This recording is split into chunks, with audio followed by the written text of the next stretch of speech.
BT11 Dimension Phase for Digimon TCG is coming out in Japan on Friday this week, and so I'm going to do a quick set review of all the cards. There's a lot of really cool archetypes. I sat down, I think it was Saturday or yesterday or Friday, one of those days, and I built theory crafted all the new decks. So I have a basic understanding of what most of the cards do, but I do want to go through one more time to see if there's anything I missed, just for me, and then for folks who aren't up to date with BT11, this will be a good refresher or a good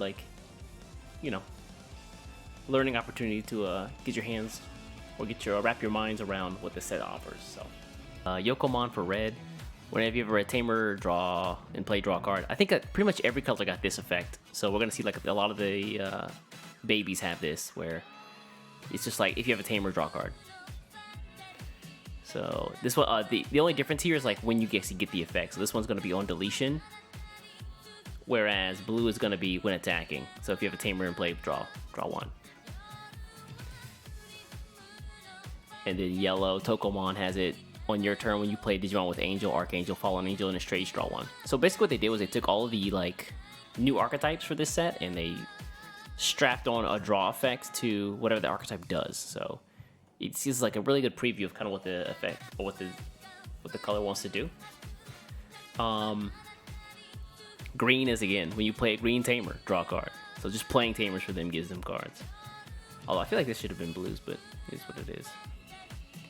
Kodomon, the black version now, instead of the normal red we see, he gets whenever you delete a bonus Digimon, then you draw a card.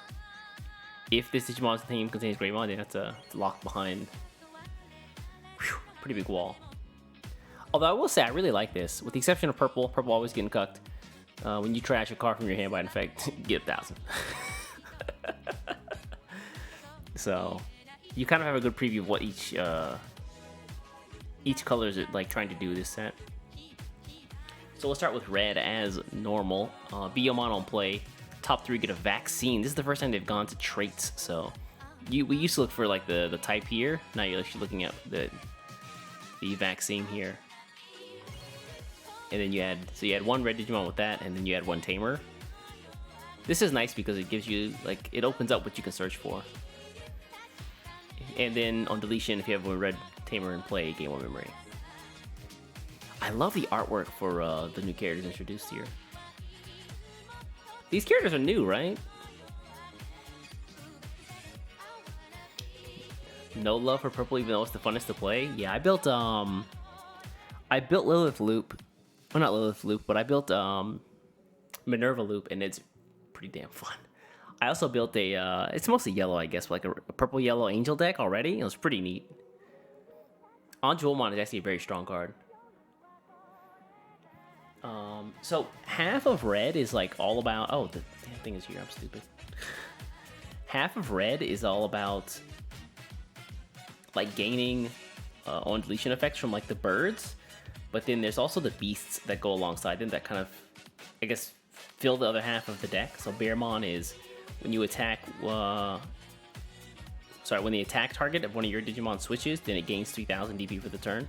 So this seems like a pretty hard effect that you would never get, but the high level 6s in this set do that. So they introduced a new keyword effect that basically allows you to do this. For Redigitize was a PSP game. Damn. See, I missed all the lore, dude. I want to go back and know all the lore, but it's just too much media I didn't consume. Too much content is just out there. Shoutmon plus Star Sword. As if this set wasn't already strong enough. Fun fact, you can put the new BO in Ancient Gray OTK because it's also vaccine. Damn, see, that's nice. They open up a bunch of stuff like that. I think red and blue and green all got that, I think. Yeah, I think that's right. For more tamers on your top end. Yeah, I'd think about that, but maybe we should take a look at some point at some of the older decks and see if vaccine stuff actually works out for them. But anyway, as if Digicross wasn't strong enough. So they basically combine 2 cards. So now Shoutmon plus Star Sword, he's kind of heavy. you can Digivolve from a red, which is also kind of weird because the yellow from this set, or this yellow from Digicross is actually the level 2, so you'd actually have to pay. Oh, thanks, Hero. What's up, man? Material save 1, so you get to keep something up under him, and then if you have a Shoutmon and a Starmon, you can play him for -2 cost total, so he becomes 3 costs if you have both of those, and then 4 if you only have one. And then on play, whenever your opponent's...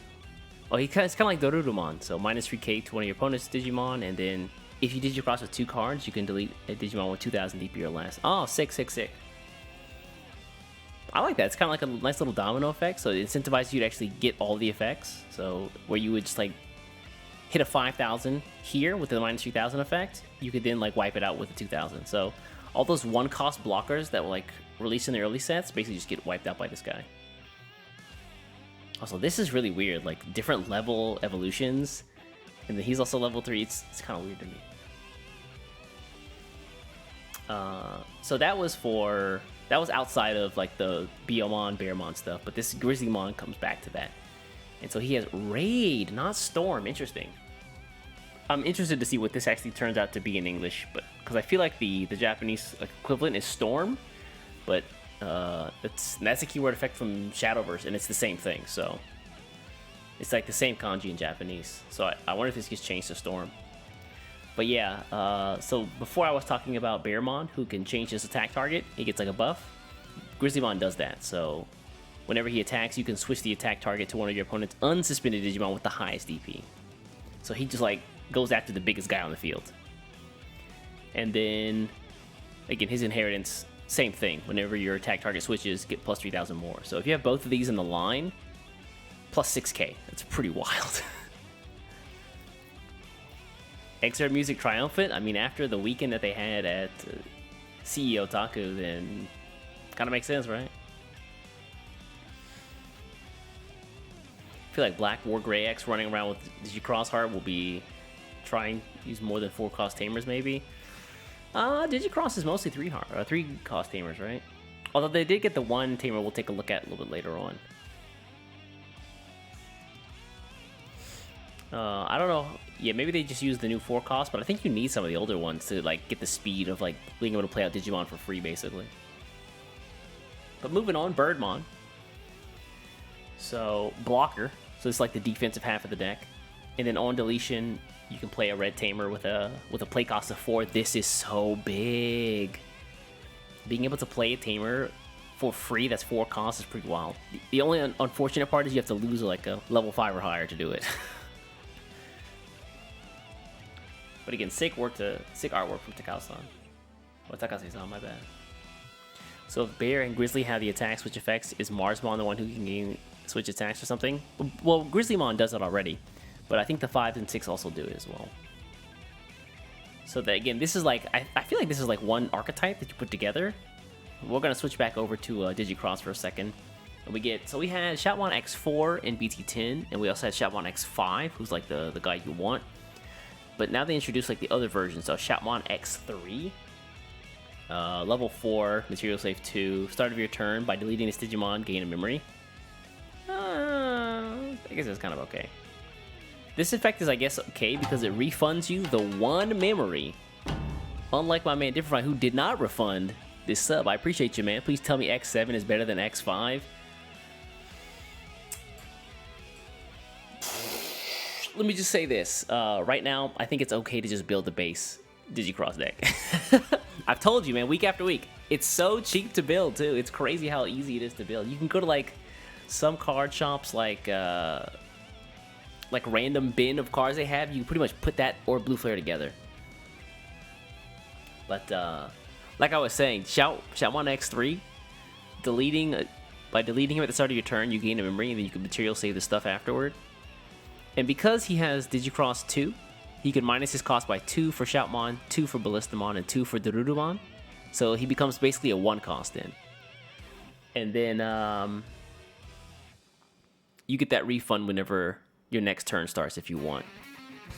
And then on play, reveal 3 cards top of your deck, add 2 cards with Crossheart or Blue Flare among the traits to your hand. This is pretty wild. The mixing of Crossheart and Blue Flare seems weird to me.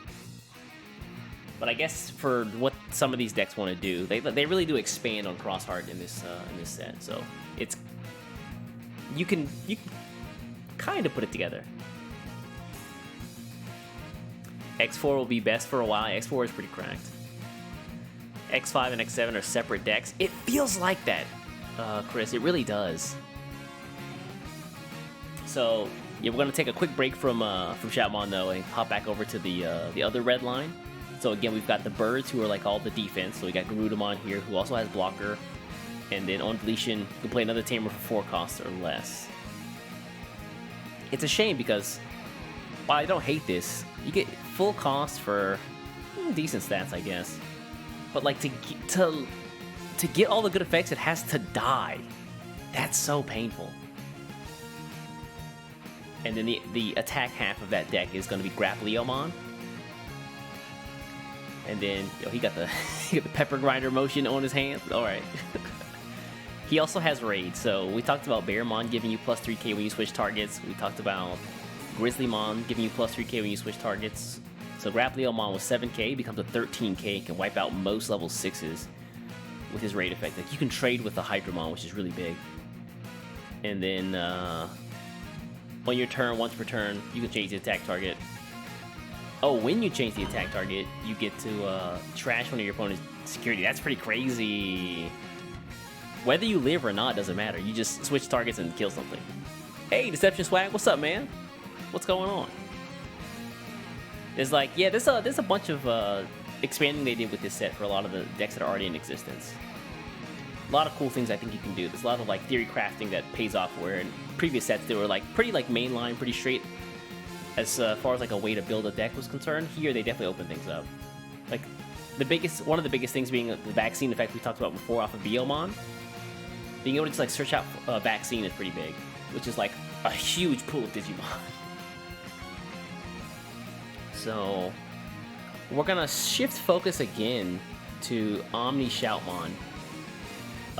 We haven't seen a Shoutmon for a minute, y'all. And then, so he digivolves from Shoutmon for 4. So going from 3 to 5 like the old version did. Comes from red or blue. This is where we see like blue flare kind of like start to mix and mingle with the Xros Heart stuff. When you digicross the name of this card, Digimon is also treated as Shoutmon. And then when you digivolve with this guy, delete one of your opponent's Digimon with 4k or less. And then if this Digimon is Shoutmon and its Digivolution cards, delete 2 with 4k or less instead. So a little bit of removal, kind of like, it's like half of the, oh god, the old Shoutmon that deleted, 8k, I think, before? I could be tripping on the effect, but that's what it seems like, if memory serves correctly. I got recommended Digimon TCG vid, and I didn't even know this was a thing, but it looks dope. Dude, this game is fun as hell. This game is fun. The past 2 sets, but sorry, this set, the current set that we're in right now, and then this set coming out are fantastic. Right now, like pretty much every color has a viable deck, which is very rare for I think a lot of games out there. And then on deletion, he has save, so you can save up under something. And then inheritance, while the Digimon has Shoutmon in its name, this Digimon gains security attack +1. Pretty straightforward. Get the buff.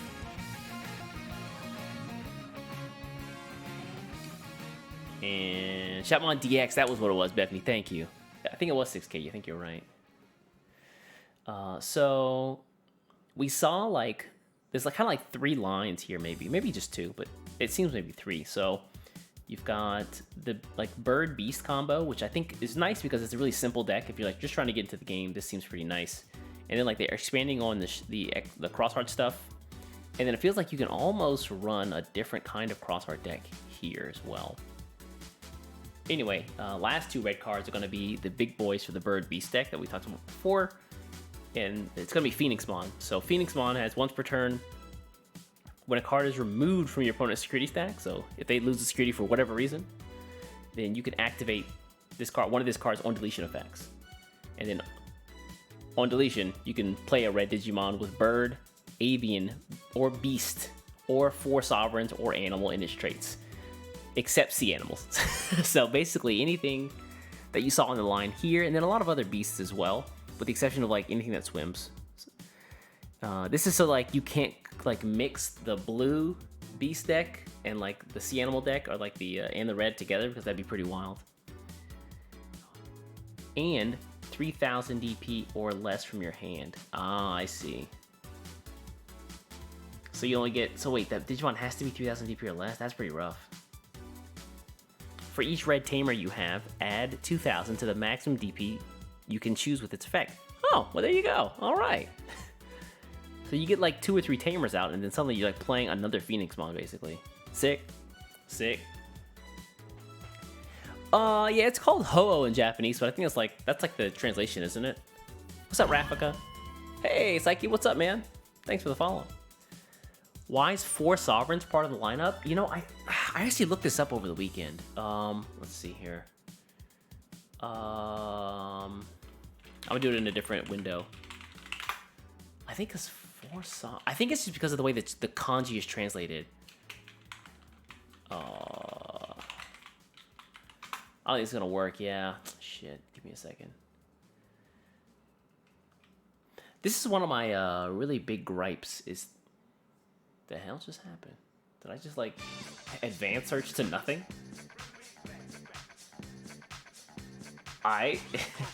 Yeah, I think so like the kanji for beast basically is basically the word for sovereign, or like sovereign, the kanji for sovereign I believe also like fits that. So in Japan they have to like put them together. So you have to spell it out. What do you mean? But yeah, the with that in mind, like bird, so bird is a kanji and then beast is a kanji. If we take a look at the Japanese, it's actually a much simpler effect. Let me show you here.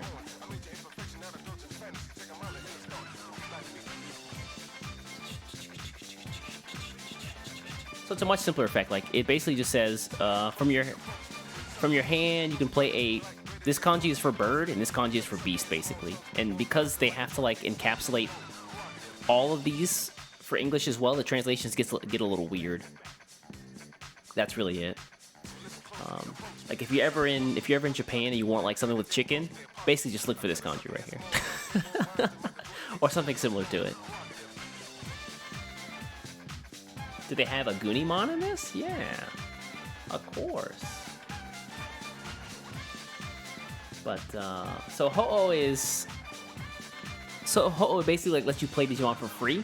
You get the on deletion effect, but then also whenever you attack your opponent, you get the steamroll ability of being able to like play another Digimon who's pretty big. And because a lot of these Digimon have your turn effects rather than as well as like Digivolve effects, then it's pretty good. Speaking of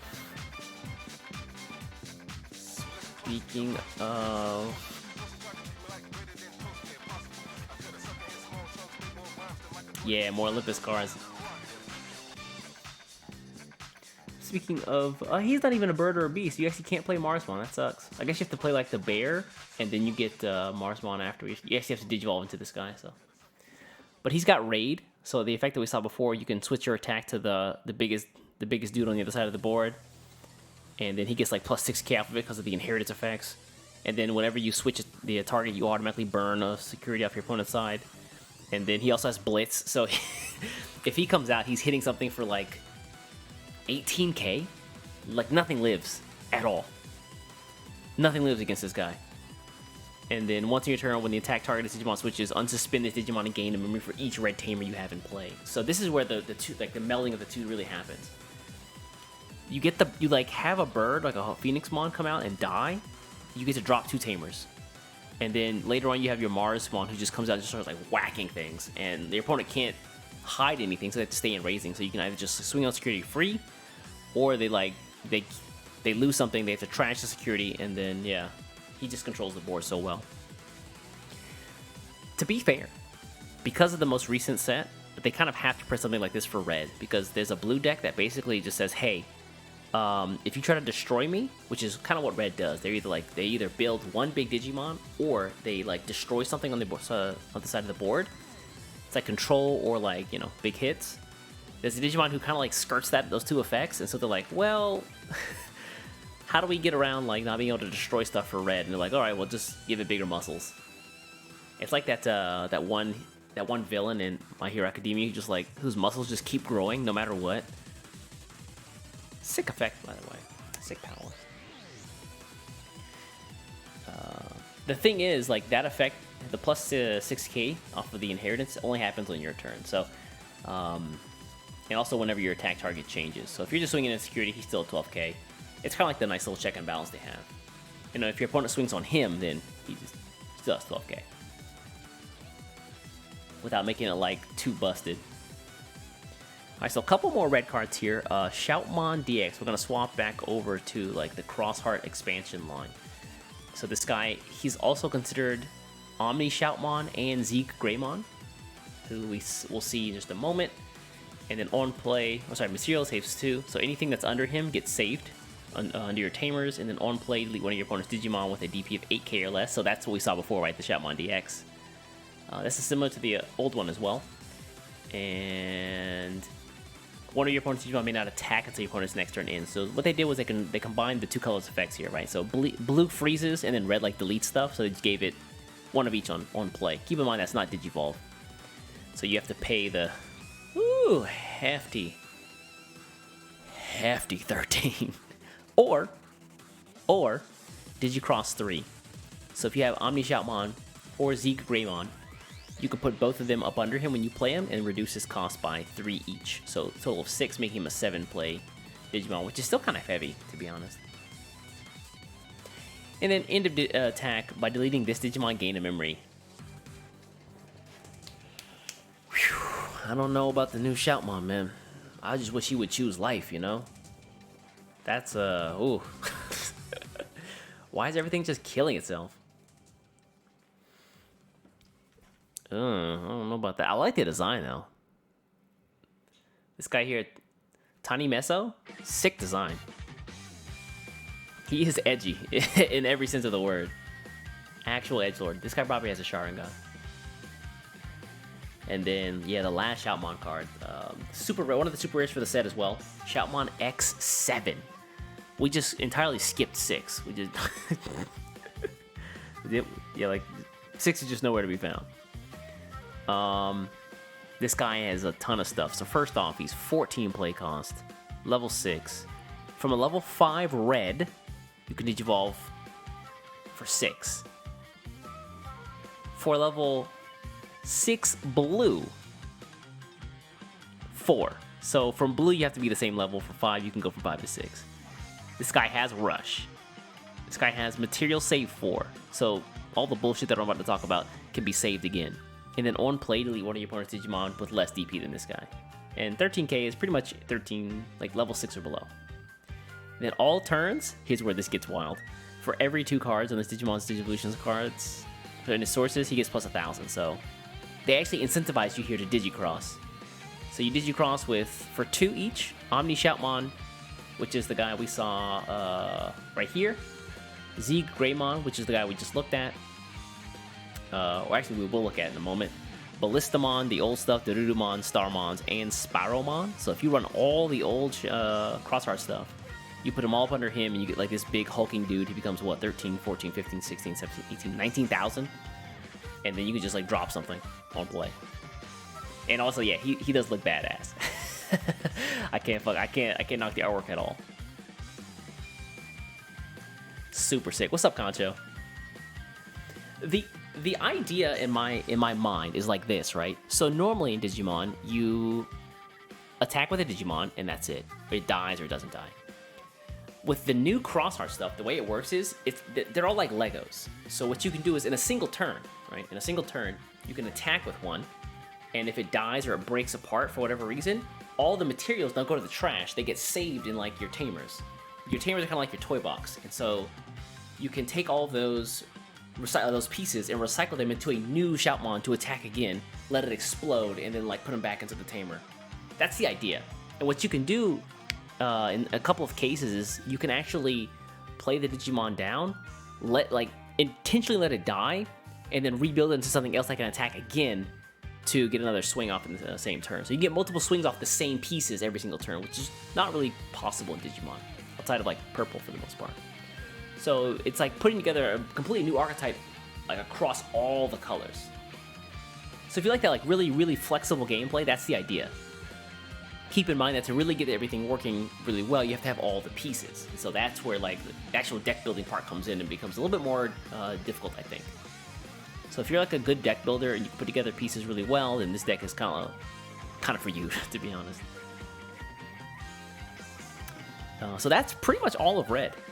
So we've got, like I said, like 3 archetypes. They expanded on the old material or Xros Heart decks. They gave us the new Bird Beast combo, and then for red, they gave us the additional like Shoutmon X7 like Lego archetype. All kinds of colors: red, blue, yellow, green, black. But they all have Xros Heart in common. All right, so then that being said, let's take a look at blue.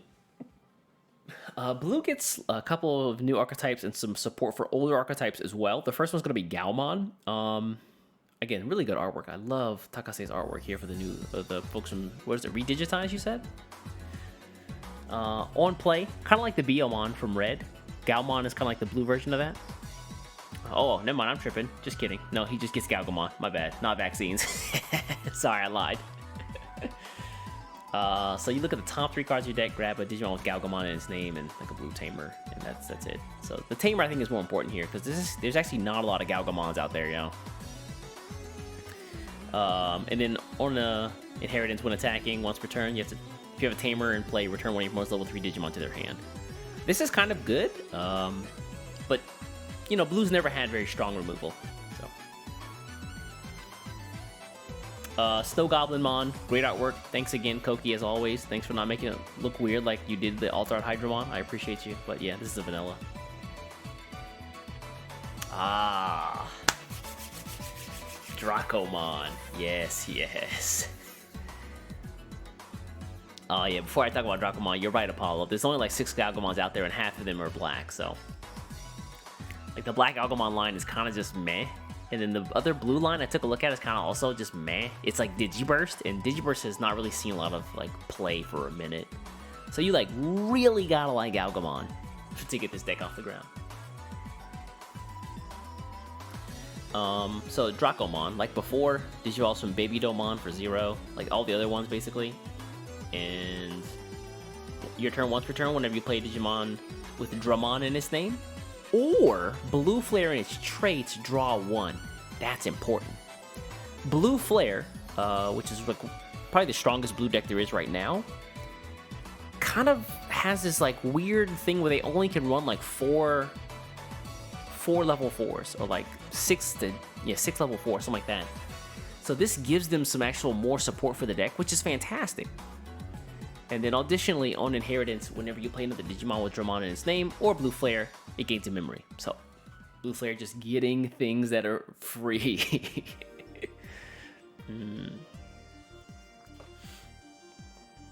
Maka Galgamon and Mirage Galgamon, yeah, those are the other ones. Your Digiburst is kind of, I wish they would like expand on that a little bit now. But yeah, Dracomon is good for, like I said, Blue Flare. Gives them some more options for actual like level 4 cards that can like just slot into the deck. Additionally, it lets Examon flourish. Examon, a deck that also just like wants to search out pieces really quickly to build like their big boss monster, gives them another out here with the Dramon in its name. And remember when I was talking about like this Digimon in blue that kind of like skirts the destruction effects from red, so they had to build something that was like big enough to like swing over it? Examon is the deck that I'm talking about. So, the deck that this guy supports, basically. Would you Digivolve something for Dracomon and Blue Flare to use that ESS? Yeah, that's a good point. Greymon doesn't work. Yeah, maybe not. ESS... What would you play? Yeah, now that I think about it. Male Birdramon? That might be one, so you get like a 4 cost and like a free Tamer off of it, which is nice. Yeah, it's been a minute, huh? For Digiburst, but yeah. Also, I don't, outside of Male Birdramon, what else is there? Deckermon doesn't have Dramon in his name, or is it Deckerdramon? Actually, now I want to know. Let me see. BT10 Blue. Oh no, it's Decadramon. So this is actually not bad either. So Decadramon is cool because he lets you draw a card, and then for every Digimon your opponent has, you can draw another card. So if your opponent like went super wide, in the case of green, you can get hella card draw. Hella card draw. They'll revamp Digiburst when they make a Digimon Saver set. Let's hope, man. Let's hope, Ed. Let's see here. So that was Dracomon. Ah, yes. The Vmon line for blue. This is, I think, the most anticipated deck that's going to be coming out. So Vmon level 3. He's the little guy. Thanks, Ed. He's the little guy for the deck. Again, a searcher. Look at top 3. Grab a Digimon with Veedramon in its name and a blue Tamer card. And then add it to your hand. Rest go to the bottom of the deck. And then, your turn when you play a blue Tamer, gain a memory. Boy, this deck right here. Whew, this deck right here. Which is, how do y'all go about picking your builds? For me, Deception, it really depends on what I like to do. So for example, I'll take a look at a lot of the decks that come out in a set, and I say, okay, like, which of these effects to me seems the coolest? Additionally, I might say, what decks do I want to like explore more? Those are two things like that I really take into account.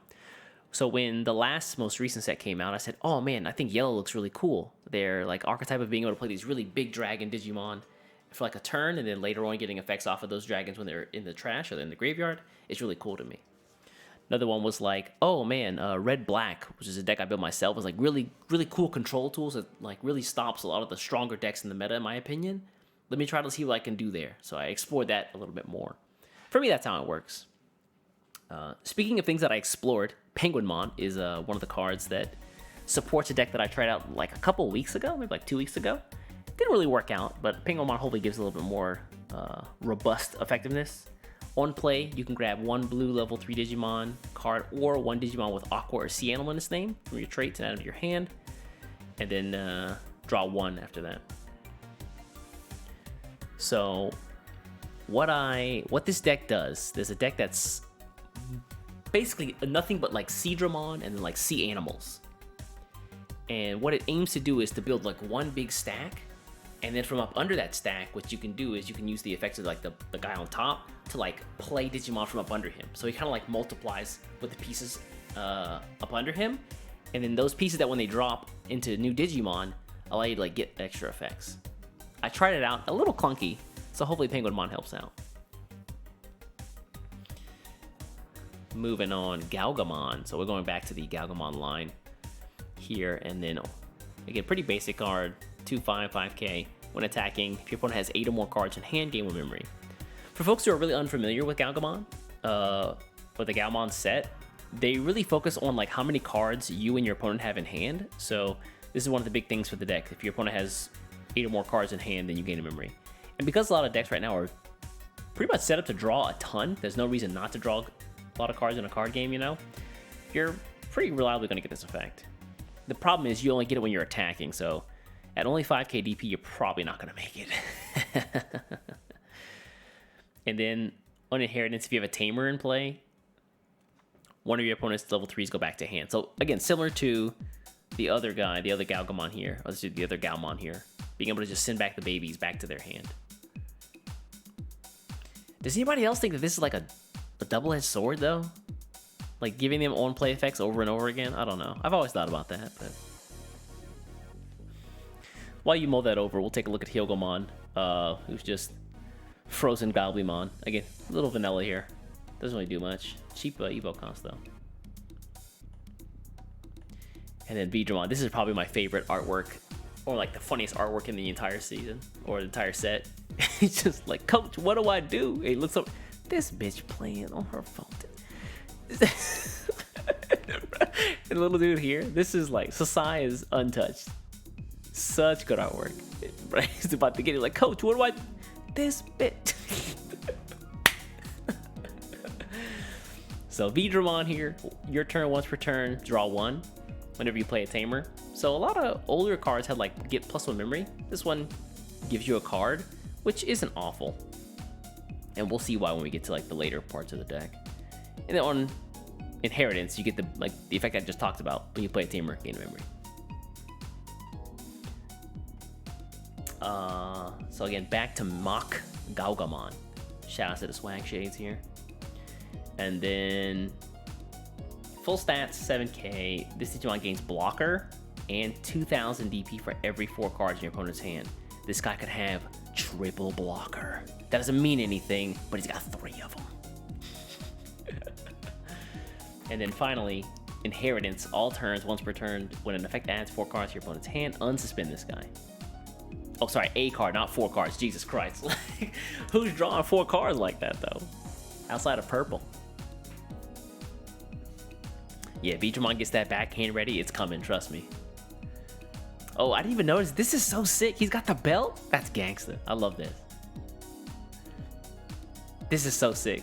What man comes out to his own theme song. Got the belt, too. Oh, speaking of Veedramon, though, back to this guy. So, main. So you can use this over and over again. Once per turn, by suspending this Digimon, reveal the top 3 cards of your deck. Add all blue tamer cards among them to your hand. This is a really rare effect that's only popped up in a couple of level 3s. Specifically, like there's a red Agumon who does this. I think it's an Agumon. Sorry, I might be tripping there. I know there's a card that has a similar effect though. You add all tamers among the cards you look at and add them to your hand. And that's because this deck is really just going to be focused on like getting a lot of tamers, and you'll see why when we hit the level 6. So when attacking, once per turn, activate one of your Rina Shinomiya's on-play effects. If you don't know Rina, she is the secret rare for the set, and she has a fantastic effect.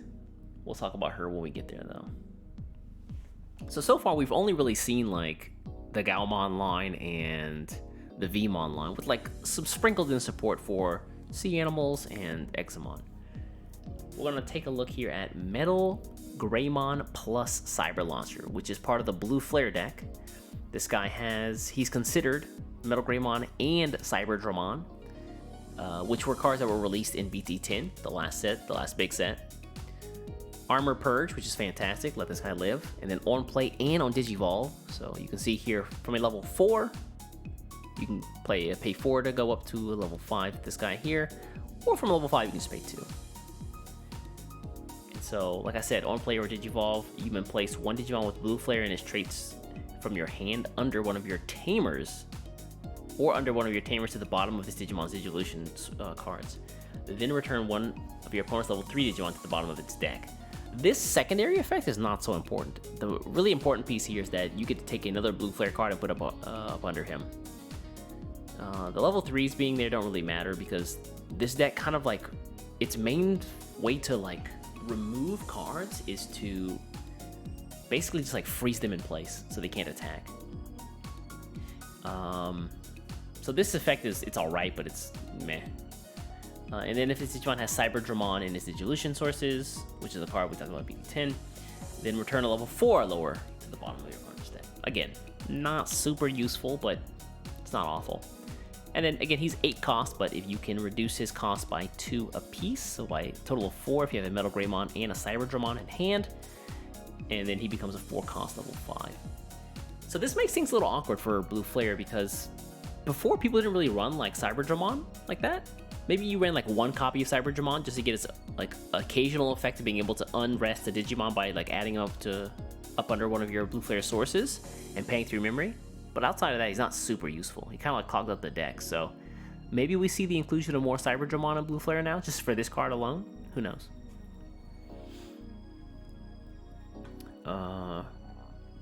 But yeah, a little bit more effects for some old decks out there. And then we talked about, remember we talked about like Shadowverse DX and Shadowverse X7? So those cards mentioned Greymon. So this guy, although he's blue, is one of the, and he's also Blue Flare. He like slots into that like new Crossheart deck we talked about. So he also digivolves from like regular Blue Flare. So maybe there's like some potential to have like a Blue Flare cross like Shadowverse X7 deck. Although I think that's gonna be really tough to build. But there's definitely like the potential there. Digivolve unsuspend this guy. And then there's a card with Blue Flare at Crossheart and its traits in this Digimon's sources. Then you can, your opponent has 2 or more Digimon in play, gain 2 memory. So if he comes from a BlackWarGreymon and you fulfill both those effects, he's free. Got it. And then on deletion, he's save. And then after that, place one blue Greymon or male Birdramon from your trash under one of your tamers. That's nice. It lets you get back those pieces that you lost before and put them up under your Kitty Haw. And then finally, on your opponent's turn, whenever this Digimon has blue flare in its traits, game blocker. Cool. Wow, that's wild. You save this guy, but you can basically make a blocker? Interesting. I wonder what you would do this for. I only ask because he's already level 6, so he's pretty big. Like, I guess for a blue flare, you would just drop another Metal Greymon, and then you could attack, and if you wanted to, you could not unsuspend and then attack again. You can instead just get blocker, I guess? I don't know. But again, he freezes everything, so this seems really weird. Maybe it's just for the Shoutmon line. The inheritance effect anyway. And then, oh, here we go. Alright, bring out your sweat rags, folks. Get ready to wipe those brows.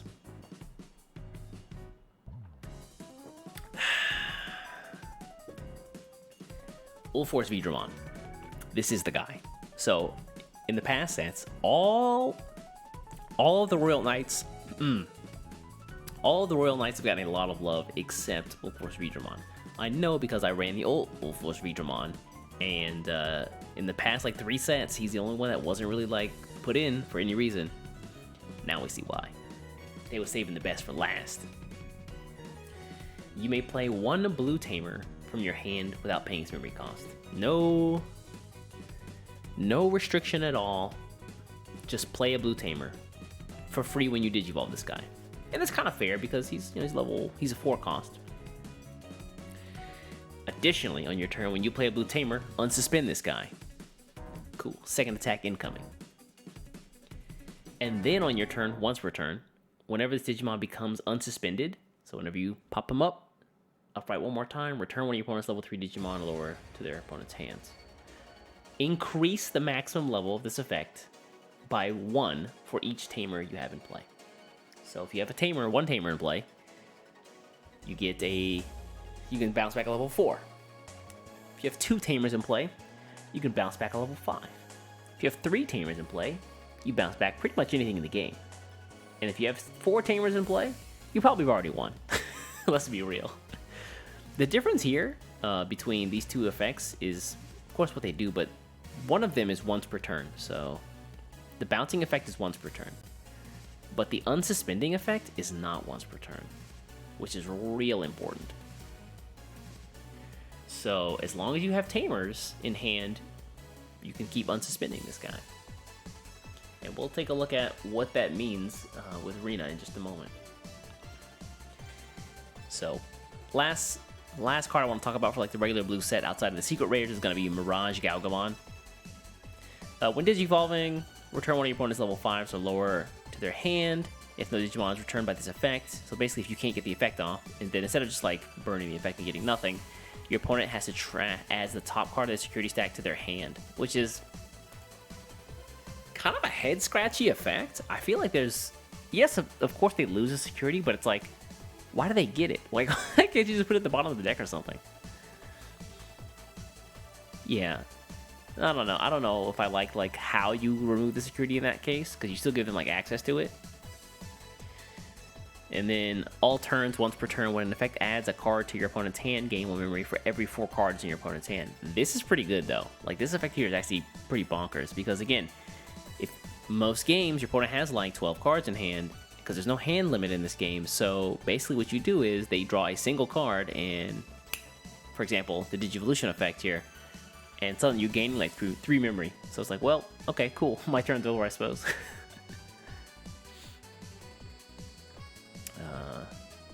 Oh, my light's dying on me. Calm down, buddy.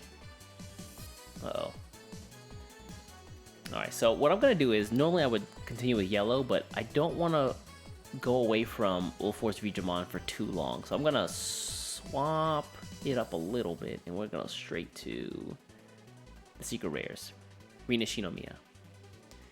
So Rina is one of the secret rares for the set. The first secret rare tamer card we get on play One of your Digimon with Vmon or Veedramon in its name gains blocker and evade. Evade is an effect that whenever a Digimon would be deleted, if they're unsuspended, you can suspend them and they're not deleted. That's basically it. It's like the smooth criminal of Digimon, just out of the way. Just moonwalk out of the way of these damn Gaia forces and shit. All turns, when one of your Digimon with Veedramon in its name becomes unsuspended, by suspending this tamer, activate one of the Digimon's Digivolution effects. So whenever he becomes unsuspended, he gets his Digivolution effect. So what does that mean? What does that mean? So when Digivolving, you may play one blue tamer card from your hand without paying its memory cost. Do you see how this works? So Ulforce comes down, unsuspends, he attacks, Rena activates.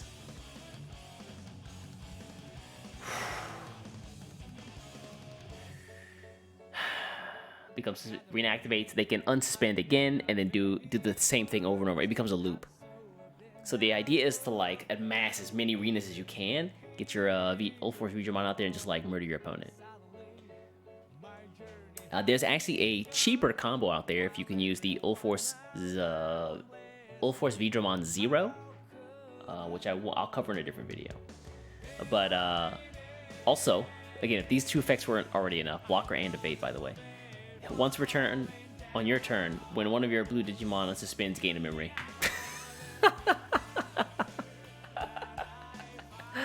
This thing does everything. It's also only 3 cost. You get memory off of it, it gives you another attack, and it gives your Digimon protection. Very good. Very, very good. Already know the UlforceVeedra 0 tech? Yeah, man, I was scouring them cards when I saw that. It's kind of a shame though, because that card I think in a lot of outside of Japan I think is banned from most places. Like there's according to my buddy Guy who plays over in Singapore, there's like a ban on all promo cards outside of Japan that are in Asia basically, that played like the JP version of the game, because they're not impossible to get their hands on. These promo cards only come out in like Japanese magazines and stuff like that. Why even have the top zipper? The what? The what? What is a top zipper? Oh, you talking about her? I don't know, dude. Dude, you asking hard questions, bro. Yeah, you asking some real hard questions right now. Yeah. I will say though, one of the reasons this card is going to be so expensive in Japan is because of the artwork, and that just like my eyes melt out of my sockets because of that. Like I have to suffer because like weebs. It hurts. It hurts. They need their parallel art Tittymon. They need to have it. Why? Because it has titties. Check the YouTube if you don't know what I'm talking about. Alright, so that's all of blue. I wanted to cover Rena just because like I needed to cover her and Ulforce 0 or UlforceVeedramon to really like give you an idea of how good the secret rare is. So now we're gonna take a look at yellow, and we're gonna hop into Cutemon. He is like Digicross support-ish. I don't know really where he slots in, but I guess he has a place. Otherwise they wouldn't have printed him. But Xros Heart 0, Digivolve for 0 from Xros Heart traits. Place one Digimon with Xros Hearts and its traits from your trash to the bottom of one of your tamers, so you get something back. And then if you have a Darudamon, who is a different yellow Xros Heart Digimon, and he's one of the older ones released in BT10, which is the set before, then you can, if you have a Darudamon out, wow. Or one of your Digimon has Darudamon in its sources, then you can get 2 cards with Xros Heart instead of just 1. So the idea is like if you have a Darudamon, then you can just use this effect. I'm doing my best not to say Dudumon, but it's real hard, y'all. I'm trying my hardest. Glad I didn't pick up the magazine promo Gamamon off Mercari since I can't use it here. Damn, I'm sorry, Tensai. Yeah, there's some really weird things because the meta actually changes a lot if you don't have some of those promo cards. For example, in 2 sets ago, Agumon, like the promo Agumon cards and the promo Gabumon and Garurumon cards were really powerful. And so outside of Japan, those just like wasn't a thing. It's kind of weird. Next up, we have Clear Agumon. Guess you can kind of understand why. He's just a little vanilla card, so I'm not gonna spend too much time on him. Next up, yeah, so yellow gets the Xros Heart support here from Xamon, and then they also get the yellow-black line, which is one of the lines I've waited for so long. I don't know about you folks, but of the Digimon stuff that I do know about, from when I was a kid, I loved Edamon from the anime. So like the show, Edamon was fantastic. Great character, great voice actor. Don't want to go back. I want to just keep my rose-tinted glasses on. I really don't want to think about some of those lines, but whatever. But yeah, long awaited for this. I think my buddy Obama was also waiting for an Edamon line to come out, so he finally gets it in this set. Chumon, on your turn, whenever this Digimon would digivolve into a card with Sukamon in its name, you can reduce the cost by 1. So you're kind of offsetting the cost, because to come from a yellow or a black, you have to pay 1, and you kind of like offset that by gaining 1 here. So you pay the cost up front, and you get the savings afterward. And then on deletion, if you have Sukamon, Edamon in your name, you can play a Chumon from your trash, suspended without paying its cost. Poop Tribal? Might be. Yeah, Elvis. He had the Elvis vibes. And then he got like thrown into that ball of wires and became a wild boy. Kotemon. This card kind of gives me hope. It's like this is like a big hit of copium right here. Or hopium, I guess. So a long time ago when I first started playing this game, one of the other Royal Knights Digimon, Bloomlordmon, was really popular. Like yellow Bloomlordmon was like really good. And it was all about like playing warriors from yellow, and since that set, they have not printed any more warriors. And in that line, that warrior, or that Bloomlordmon line, Kotemon was a part of that. So it's kind of nice to see them start to reprint some of those cards, because I'm hoping that we get more support for the old Bloomlordmon, who was fantastic. He would attack, and then you could just like you can play another like warrior type Digimon for free. And a lot of those warrior type Digimons had effects that let you reduce the other opponent's, or your opponent's Digimon's strength by like, you know, minus 2,000, minus 4,000, minus 6,000 DP. And so you could like build your board while wiping out your opponents. Yeah, Bloomlordmon is super cracked. I can't look it up here, but yeah, fantastic card. It was one of like the first like sweaty decks, kind of sweaty decks that I built. It's really fun. This guy though, he's just a blocker and he can't attack players, so meh. Next up is Angemon. So yellow gets support for a new archetype that is wholly based off of angels and devils.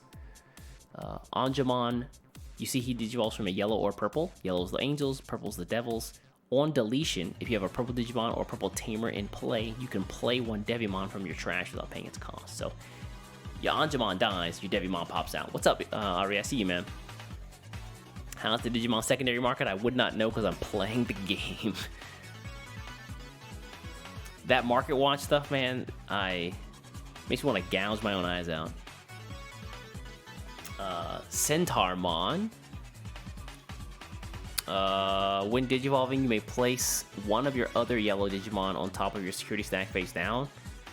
It's pretty cringe right there, that effect. That does not get the East seal of approval here. Sukamon. So we talked about the Chumon before. We're going to take a look at another piece of that line. Sukamon, you guys probably remember this fella right here. Giant golden poop. On deletion, well, he's actually pretty cheap too. So from your Chumon, if you go into this guy, he's only a 1 cost because you get to reduce the cost, remember? Remember that? Remember that? How that works? But on deletion, look at the top 3 cards of your deck. Add 1 card with Chumon, Sukamon, or Edamon in his name among them to your hand, trash the rest. Digging out the poop, baby. And then all turns, when the Digimon would be deleted, by deleting another Digimon with Sukamon in his name from the field to prevent the deletion. Sick. There's currently an effect in the game called Decoy, where you, like, if a Digimon with, like, some trait or some color is deleted, you can delete the Decoy Digimon instead. Excuse me, this Sukamon's inheritance is kind of like reverse Decoy, where I can just, like, choose what to kill instead of, like, only that Digimon would die. Chumon looks like the homie. He kind of is the homie. He kind of is the homie. Yes, next up. Hydramon, yes, the boy. So kind of expensive. I think every version of him in this game is a little expensive to digivolve into. But if he comes from something with Sukamon in his name, it becomes a little bit cheaper. It's only 3 instead of 4. So, alright. Don't hate it. On play, and when digivolving, so if you, for whatever reason, have 7 memory to spend, then you can just play this guy. You can trash one of the Sukamon, and then from your hand or from this card's sources, you can give something your opponent has minus 3000 DP and security attack -1. So this is interesting. What they're saying is if you can't kill it, then you can basically neuter it for a turn. What are vanillas good for? Building card houses. That's pretty much it. In the past, they were really good for like cheap digivolutions, from like getting from like your level 3s to your level 5s or level 6s very quickly. But nowadays, I think that the effects have gotten so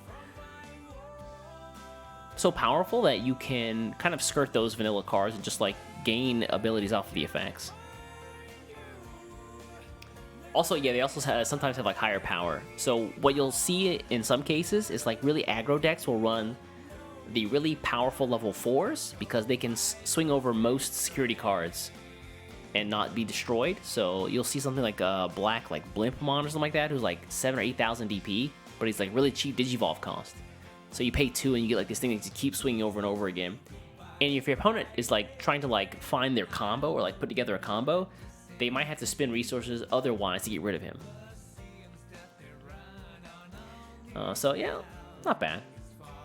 And then he also has the same effect that Sukamon has. So if he would be deleted by an effect, you can delete a poop instead, and he doesn't die. So coming back to the Angel Devil line. This time we're going to get another Angelwomon. So on Digivolve, you can search your security stack for any angel or fallen angel, and then reveal it, and then if you did, you can recover 1, so you don't lose out on the security here. And then once per turn, when you play a Lady Devimon or Mirei Mikagura, what a name, gain a memory. So this Mirei card, this Mirei Tamer, is going to actually get another card in the set, which is really good, and it really enables the Angel Devil archetype for this older Digimon called Mastamon. Mastamon was released in which one? It was this one. Was it 10? 6, 7, 8, 9, 10. Shit, I don't remember. 2, 1, 2. It is 10, my bad, I'm tripping. What the hell?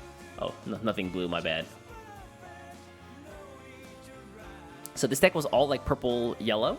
So they cross, you see like the Angelwomon here. They have this really good Tyrannomon.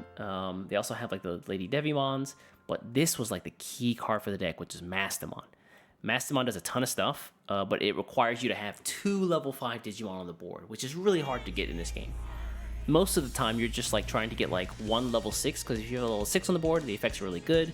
But getting 2 level 5s, building up 2 stacks at the same time, and then going into her is pretty tough. So she fell out of use a little bit, and she got replaced by Venusmon, in my opinion. But she might be coming back with the addition of these new cards. Hey, Ethereum, what's up, man? What's going on with the BT11 stuff? A lot of cool things so far we've taken a look at. One of those is the Angel Devil line that we just talked about. And then also on Inheritance, while you have a purple Digimon in play, so again, you need to have both pieces here, you get all of your Digimon who are Angel, Archangel, or Fallen Angel gain Blocker. How's the IRL Shadowverse Tokyo scene? Great question, man. Kind of weird. They are a little weird. Keep it $150. It's like Yu-Gi-Oh levels of sweat. Like, whereas like I can go to like a local for Digimon or something else, and like the people are like generally pretty cool. The people in Shadowverse are a little too serious in my opinion.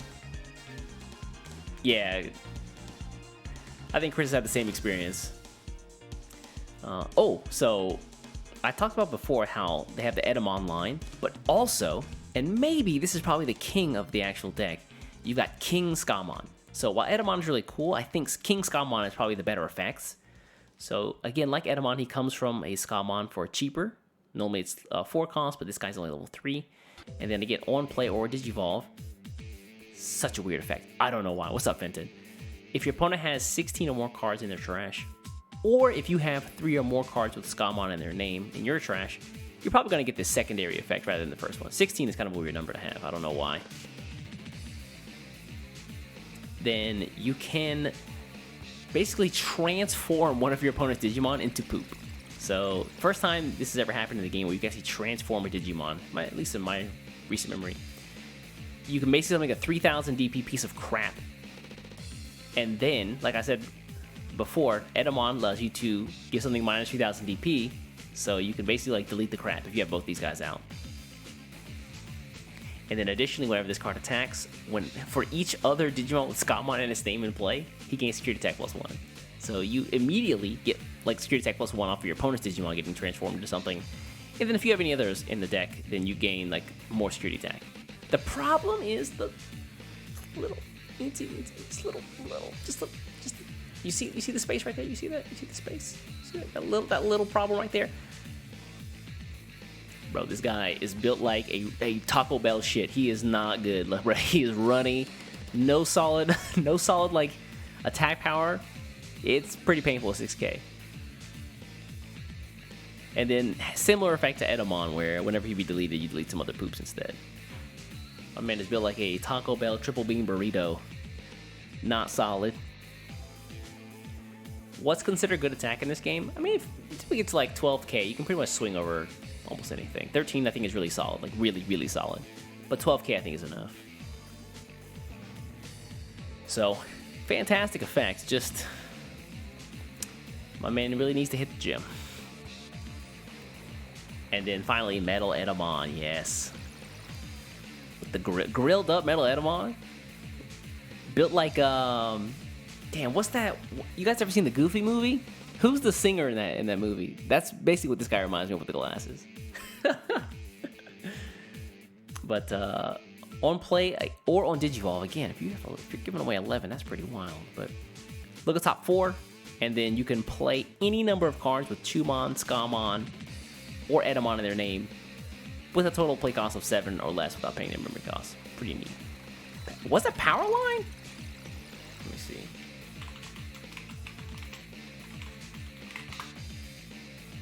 Oh shit, it was Power Line. Damn. Sick. You got a better memory than I do.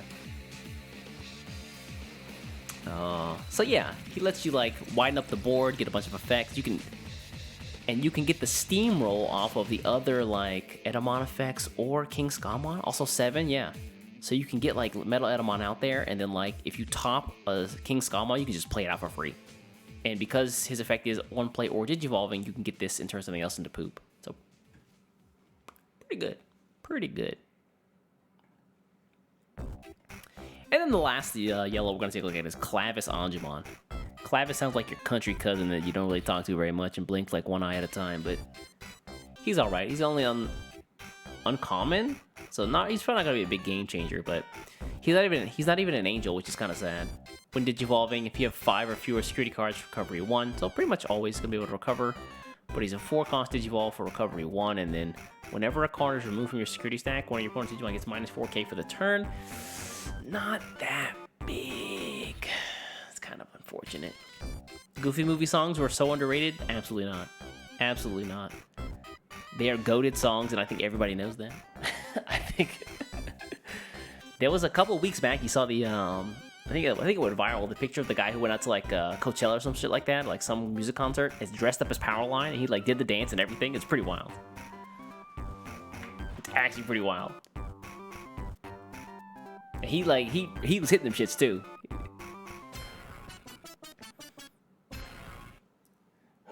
Wins Goof Troop on the Super Nintendo. Where do I donate? Donate me a Super Nintendo with Goof Troop. I've never even heard of that game. Is it like Pink Panther? Now, if it was Pink Panther, I fuck with that. Alright, so that was pretty much yellow. They got a little bit of support for the Crossheart stuff. They have the new Poop line. And then they got like half like the Angel Devil line. Everything out there is kind of filler, yeah. Clear Agumon, Clavis Angemon, meh. Centaurmon, pretty mid, especially for this set. So let's take a look at green. First up, Agumon with, hey, who's this guy? Is that Taiga? What up, Taiga? So look at the top 4 cards of your deck, and then grab a Tamer, and then place the rest at the bottom. And then whenever you have a Tamer in play, this Digimon gets plus 2k. This effect doesn't seem that good, but later on I think it actually pays off. It'll be interesting to see how the Taiga deck really finishes, because I kind of want to believe it's good, but I don't know. I'm still on the fence. It's a spin-off game of the movie? Oh, hell no. Those movie spin-off games, like, in the past were... Some of them were good, but some of them were just like... They were, like, really hit or miss. Aladdin was good. It wasn't one of those, like, movie games, but you remember Spot? Like, the 7-Up game? Surprisingly good. Surprisingly good. Hercules on the Super... I don't know about that one. I never played Hercules, but I'll take your word for it. Anyway, taking a look down the line, we got Palmon. This feels like an unnecessary card, but here we are. Start of your turn, draw a card. Doesn't seem that amazing, but there's currently a green deck out there, Bloomlord and Hydramon, which lets you play 3,000 or less DP Vegetation Digimon. 2,000 DP, Vegetation type, yep. And allows you to, like, make a huge board. And in most cases, your opponent can't wipe out everything. So if this sticks around, then you get a draw off of it. And that deck, green already being able to, like, Digivolve super fast, doesn't really need card draw, and yet they're getting it, so... I'm not sure if this is not going to be used because it's just a spoil of riches, or maybe it slots in somewhere. It'll be interesting to see. Hydramon being one of the strongest decks in the meta right now for BT10 and EX3. Madoki Betamon, Vanilla Boy, looking kind of jank. Digimon. Again, no more support, I think, for the... maybe it's not support. I don't know. Let me know your thoughts, guys. It is 3k DP, but it's not a vegetation type. It's called a carnivorous plant. Excuse me. Although I wonder if that works. I wonder what the kanji looks like. Let me see. Maybe it actually works off of the kanji. That might be the case.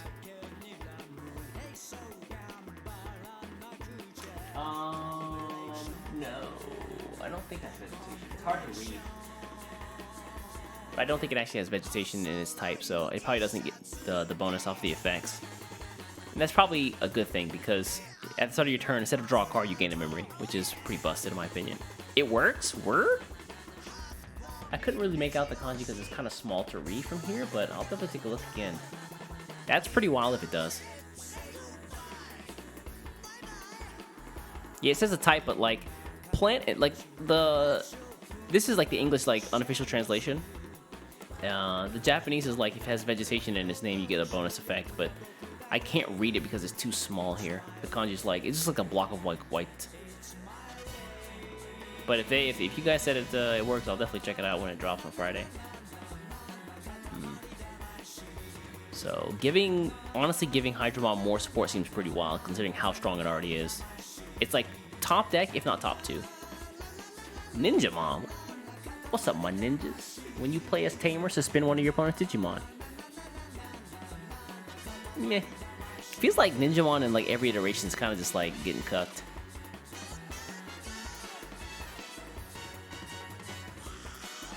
Oh, this is sick. I never noticed this little guy right here, but he's pretty cool. Ogremon, again, kind of a vanilla card. Not really much to speak of, but it is, again, pretty high power cost. We talked about that before. Like high power costs, vanillas sometimes being a thing. Let's see. Next up, Tyrannomon. So again, I want the green Agumon line to be something, and green and like plus another color Tyrannomon are definitely a thing. I just don't know if there's enough like good support out there to really like raise it up to like really high standard deck. But this guy on play and Digivolve. When you play a Tamer card with a play cost of 3 or less from your hand without paying its memory costs. Oh, sorry, you can't do that. The good thing is, this deck uses a card called Taiga, who is the fella in the artwork right here. He's a 3-cost tamer in every iteration of him there is, so basically you can play any Taiga card, which synergizes with the Tyrannomon line as well. And then additionally, on your turn, if you have a tamer in play, this Digimon gets 2,000 DP. So again, we get 2,000 from him, 2,000 from Agumon, which is 4,000, and then one of the Taigas gives him plus 1,000, so it gives him a plus 5,000 boost so far. Next up, Digitamamon, big boy, 10k 5, level 5. I didn't know his name was actually Digitamamon. Interesting. Panjamon. So, Leomon. Leomon got a lot of love like 2 sets ago? 3 sets ago now, I think? But the deck really never went much of anywhere. I think I saw a couple people play it. Never really topped like really highly though. So them giving like a new card to mess with in Panjamon might be good. Like the other Panjamon, he counts as a Leomon. And then when Digivolving, you may play a blue or green tamer with a play cost of 4 or less from your hand without paying its memory cost. So any blue or green tamer basically. And then on your turn, once per turn, when you play another Digimon by an effect, one of your Digimon gains a rush. So this is kind of like playing off of the Leomon trope. So, in pretty much every version of Digimon, Leomon ends up dying. He is like the sacrificial lamb for the Digidestined to like do whatever they need to do. So they play off of that in the cards, which I think is a neat little like aside, by giving him a bunch of like on deletion effects. And so one of those effects is like I think for either the old Panjamon or the old Leomon, you can like basically play a Leomon for free. And so this gives that Leomon rush when it comes out into the field. So not bad at all. The Leomon line, it'll be interesting to see if they like get like decent results now, but I don't know. I feel like even that deck might have been power crept a little bit. What do the portraits on the bottom card of the text mean? Oh, it's just like they're like for their inheritance. So like you get whenever you digivolve over this guy, you get these effects underneath, but you lose these effects here. So anytime you see an effect like underneath a card at the very bottom with like the little face next to it, that's an inheritance effect. And some cards like the level 6s typically don't have inheritance effects because like you already have so many inheritance effects already that giving it another one would be pretty busted. Metal Tyrannomon. So again, we're going back to the Tyrannomon line here. We got Agumon, the regular Tyrannomon, and then Metal Tyrannomon. Interesting black-green combo typing. 4 costs, kind of heavy. And then for each tamer, green and or black, you have suspend one of your opponent's Digimon, which is nice. You can choose a target to destroy. Then one of your opponent's Digimon who's suspended cannot unsuspend during your opponent's next unsuspend phase. This is really good against things like Examon, who like go crazy with suspending and unsuspending. So you can like shut them off basically. At least for a turn anyway. And then finally, all turns, when the Digimon deletes an opponent's Digimon by battle, trash the top card of your opponent's security stack. This effect is what you want. Remember I said the old cards, or the previous cards, gave you plus 2,000 DP, and then Taiga himself gives you plus 1,000? Taiga also gives you minus 1 to Digivolve cost on a Tyrannomon, so this guy becomes 3 costs if you have 1 Taiga down, plus he becomes like 13k, you can suspend something and you can swing over it. And then if you go one step further and get to level 6, we'll talk about that in a moment. But speaking of level 6, we got Gigimon. I have been trying to figure out, for the life of me, why this card was printed. Because the effect seems really good. But I can't figure out what it's supposed to be for. So if you guys have any ideas, let me know. Please, please, please. Gigimon. So another green-black card. Look at the top 3 cards of your deck, and then play 1 tamer card among them for free. Rest go to the bottom. And then when you attack once per turn, for each green and or black tamer you have, you can look at the top card of your deck. So if you have 3 green or black tamers, you look at the top 3 cards of your deck.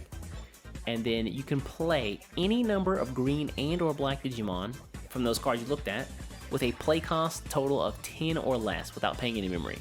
That's really good. I just don't know what it's for.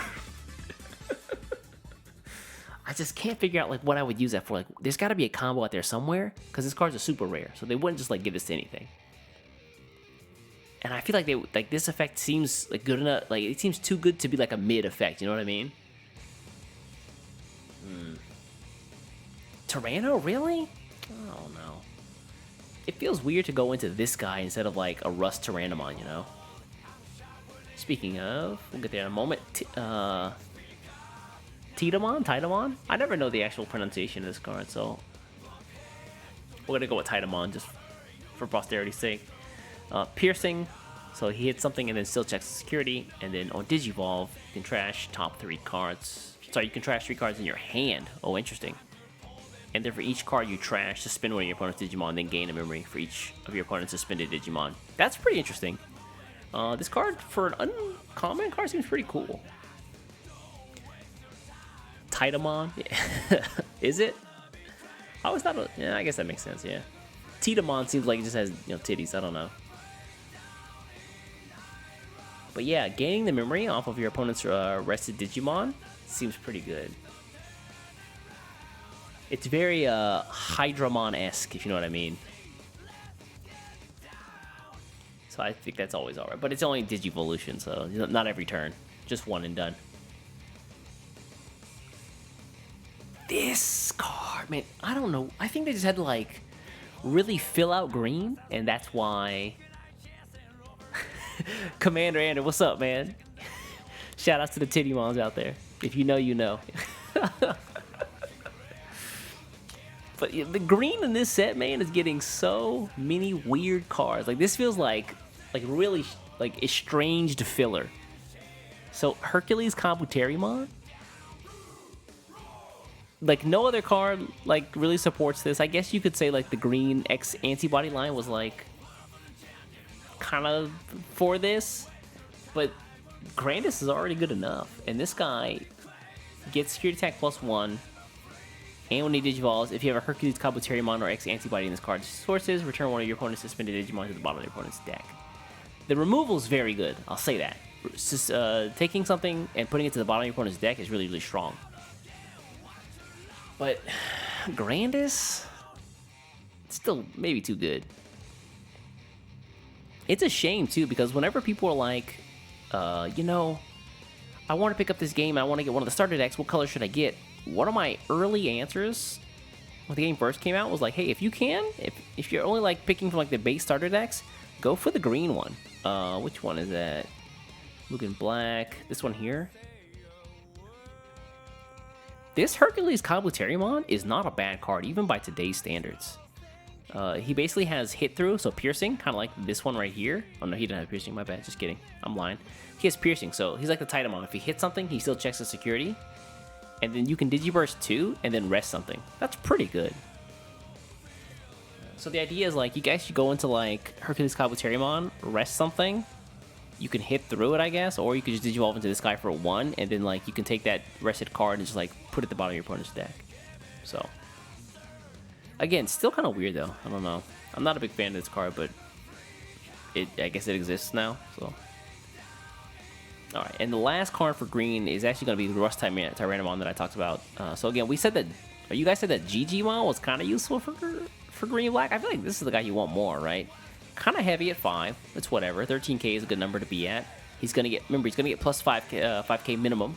2 off of the sources and then 1 off of the Taiga Tamer card. And then whenever one of your Digimon would Digivolve into this card, for each green and black tamer you have, reduce the cost by 1. That, combined with the fact that the Taiga Tamer card itself allows you to reduce the cost. So you're basically, if you have 1 Taiga, you can basically reduce this cost by 2 for each Taiga you have. So pretty good. And then when this Digimon deletes an opponent's Digimon in battle, unsuspend this Digimon. That's pretty wild. So if he's the biggest dude on the board, and in a lot of cases he will be on your turn, you could just like run through your opponent's Digimon and just like wipe the board entirely. Not bad at all. Also the design here, this is so sick. Does anybody else get like those old Zoid vibes?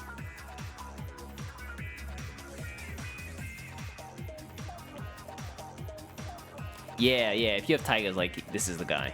But yeah, this is so sick. I love the artwork. I'm a big fan.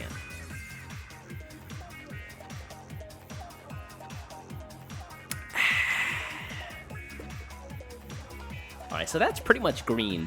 And unfortunately, green was just mostly filler. We got the random Panjamon, we got a little bit of Hydramon support that it probably didn't need, to be honest. And then we got the Rust Tyrannomon line, and that's really it. Lots of vanillas, lots of weird effects. I get it, right? If green's already so good, you can't keep giving them more cards. So, yeah, you gotta hold those vanillas for now, guys. Next up is black. We got Mon. Interesting. Kind of a weird card. This Digimon can't return to its owner's hand or deck by an opponent's effect. So I guess we're starting to see like another wave of like low-cost Digimon that have like some sort of like block, like effect block. Before it was like you can't gain memory out of tamers, or you can't play Digimon for free with an effect, or you can't reduce the cost of stuff. Now it's like, hey, I'm staying on the board. Although at 2k DP, he's not long for this world. Vemmon? So this card is kind of in a class of its own. In Digimon, you can only have four copies of a card in a deck. Vemmon is one of the few cards in the game that does not have this restriction. It says on its own card text, you can have up to 50 cards with this card's number in this deck. So if you wanted, you could run a 50 Vemmon or Vemmon deck and lose, I guess. I don't know. But main, by suspending this Digimon, reveal top 3 cards of your deck, and then you can grab a Snatchmon, Destromon, or Galactamon, or Fusionize, which is an option we'll talk about later, and add them to your hand. Place one Vemmon from them at the bottom of the Digimon sources, so you get one of those cards, add them to your hand, and take a Vemmon and put them under him, and then rest go to the bottom of the deck. And then on your turn, for inheritance, when the Digimon would digivolve into Destromon or Galactamon, reduce the memory cost by 1. So this line, which ends up as the second secret rare for the set, basically is all about itself, and you really don't want to go outside of this line at all. If you take a look at the old, oh god, I'm blanking on the name. What was it? There was a set like in BT5 that was it BT5? Now I'm actually second guessing my own memory. It might be BT6. Yeah, I think it might be BT6. What was the name of that line? Help me out here, guys. Yeah, Aosmon. That's it. Yeah, Aosmon. So it kind of did something similar. So you can see that this Aomon here has the same effects as you can have this card with the same number up to like 50 times in the deck. So similar to Vemmon here.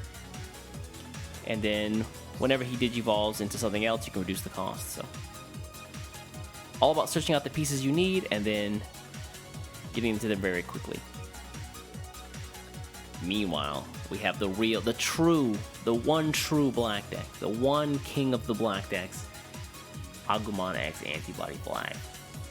So it comes from Agumon for 0, and then on play and Digivolve, search top 3, grab a Greymon or an X-Antibody card, and one black tamer, add them to your hand. It begins.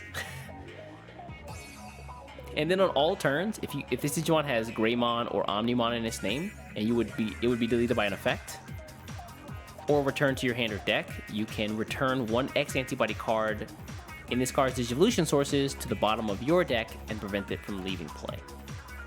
So really busted defensive option or defensive effect here.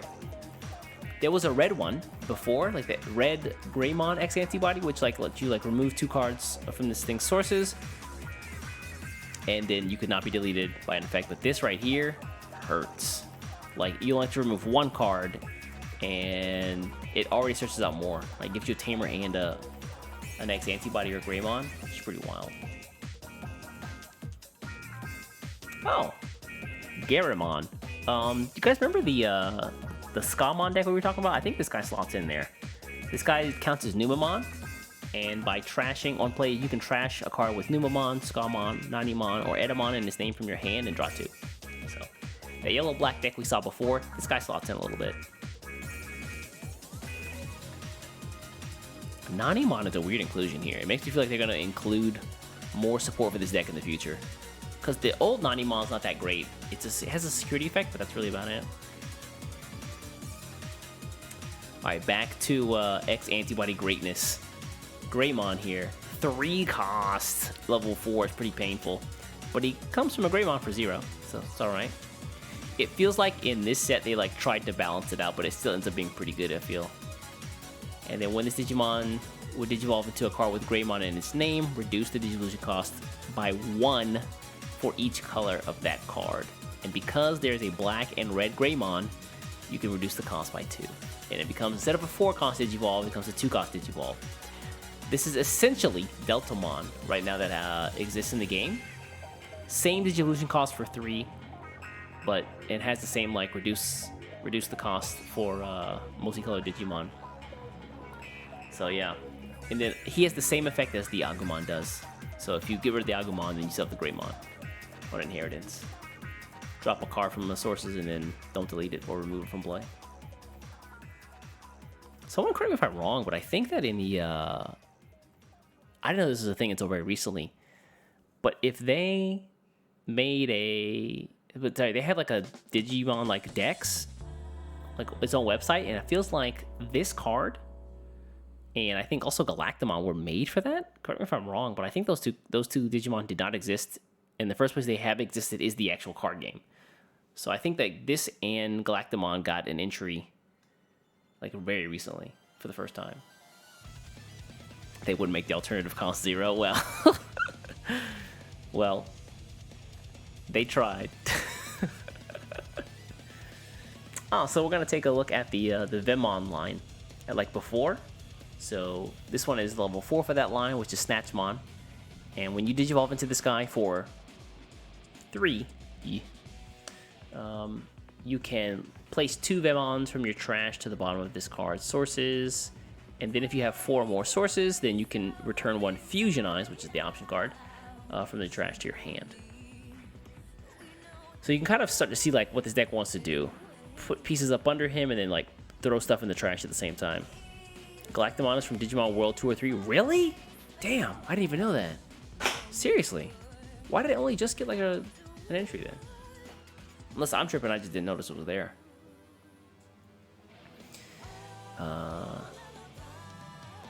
And then all turns, when you return a Vemon from this Digimon's Digivolution cards to the bottom of your deck, unsuspend this Digimon. So whenever you... Oh no, my light died. Whenever you get those effects, you would basically game blocker. Sorry, my bad, I misspoke. When you return Vemons, basically you game blocker for the turn. Yeah, I gotta get new lights. These ones I think they've reached their limit. I've had them for like 2.5 years now. So they've kind of reached their limit.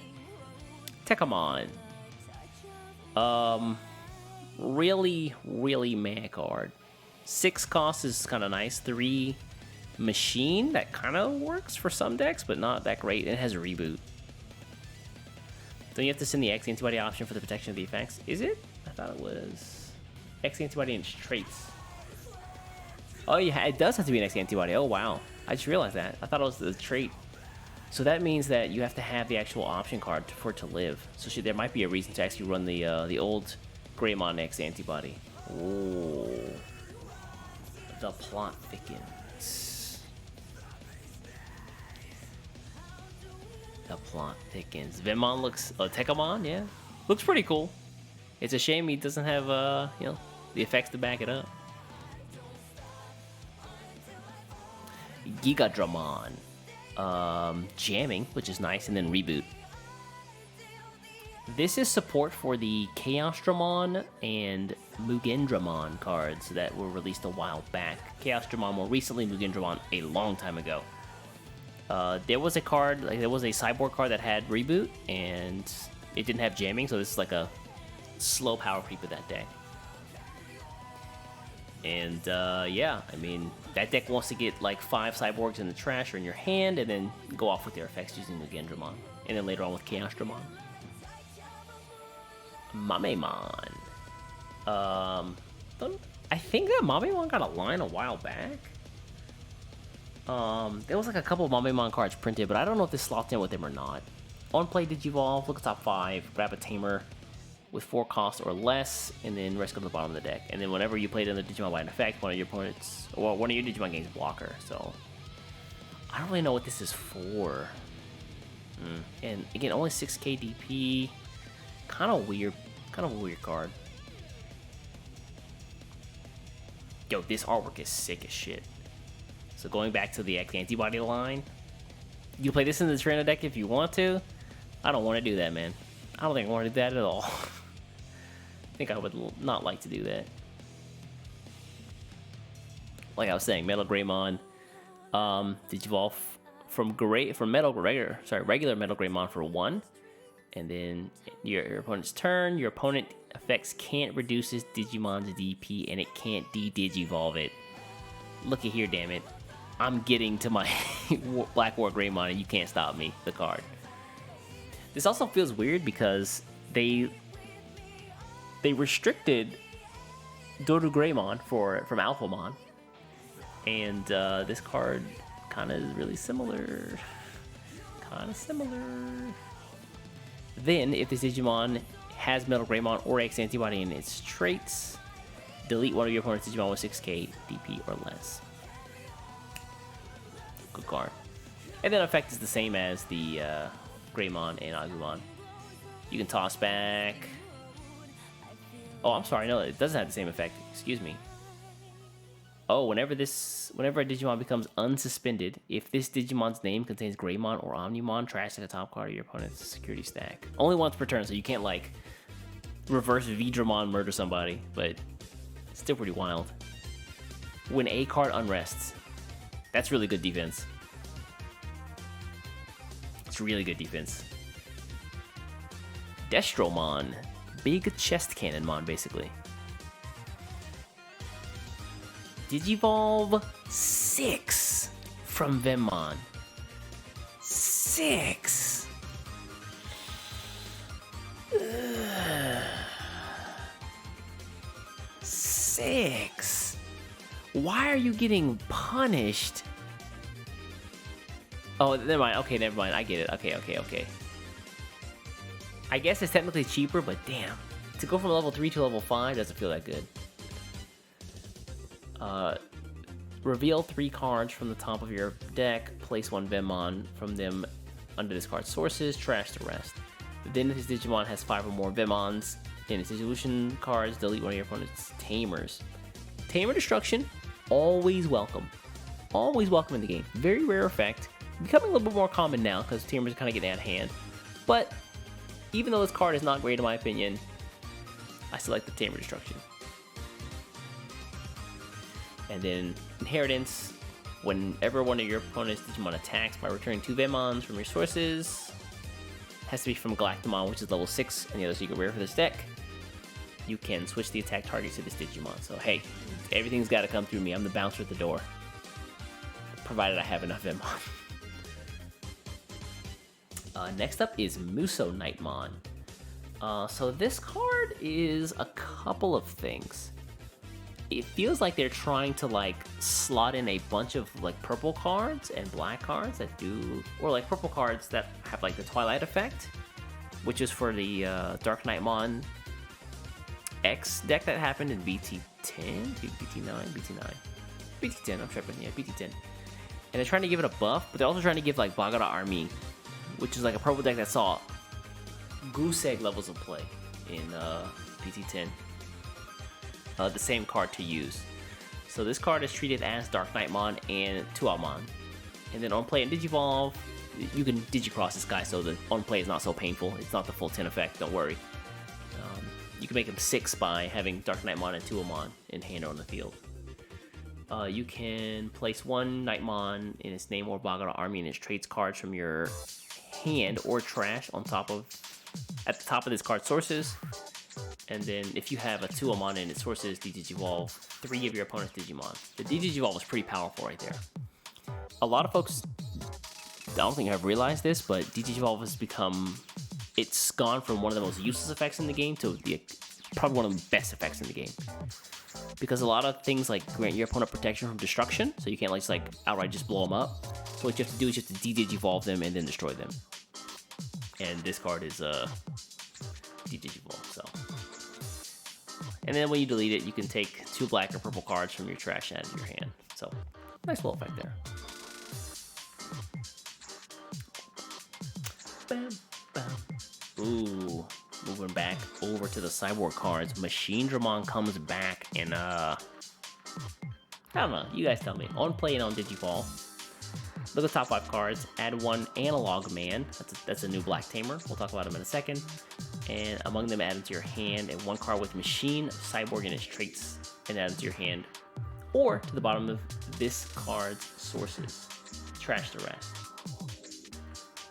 So get a card to get a tamer in hand, and you can get a machine or cyborg in hand. Or put it at the bottom of this guy.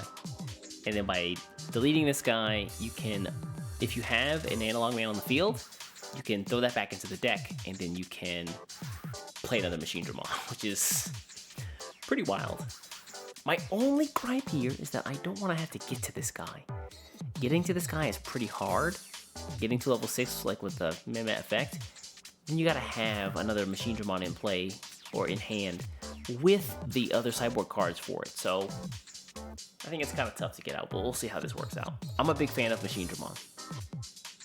Very big fan. Justimon, Excel Arm. Why do they still print Justimon cards? I feel like every set this card gets like some sort of support, and I just still see nobody play it.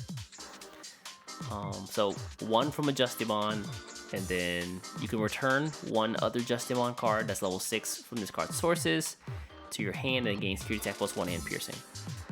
And then when you attack, if you have a tamer, you can Digivolve this card into a non-Excel Arm Digimon with Justimon in its name. So you can kind of like cycle through you can see like spin something back to him when you Digivolve, and then attack and Digivolve back into it, you know, that sort of thing.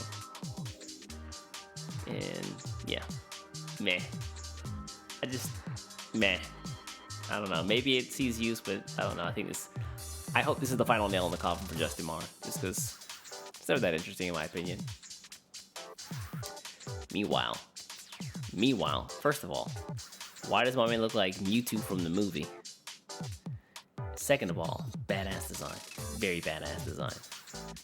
BlackWarGreymon has reboot? Yes! Thank you. And then on the opponent's turn, so again, all these super defensive effects. Whenever your opponent's Digimon with high DP attacks, switch the target to me. Hey man, heard you wanted to talk to my security. You gotta get to me first.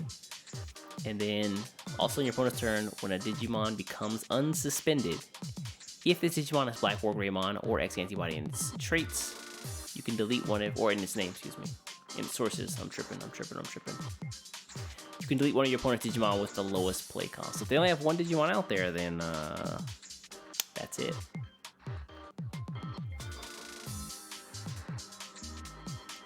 That's such an easy effect, too. Wow. That's such an easy effect. Reboot with the Metal X to trash top security. So now, oh, that's right. Yeah, shit. So he double downs on the effect. So he says, first of all, if you unsuspend, you have to get through me. And then if you unsuspend, I'm trashing shit. That's wild. That's actually wild. Damn. Sick.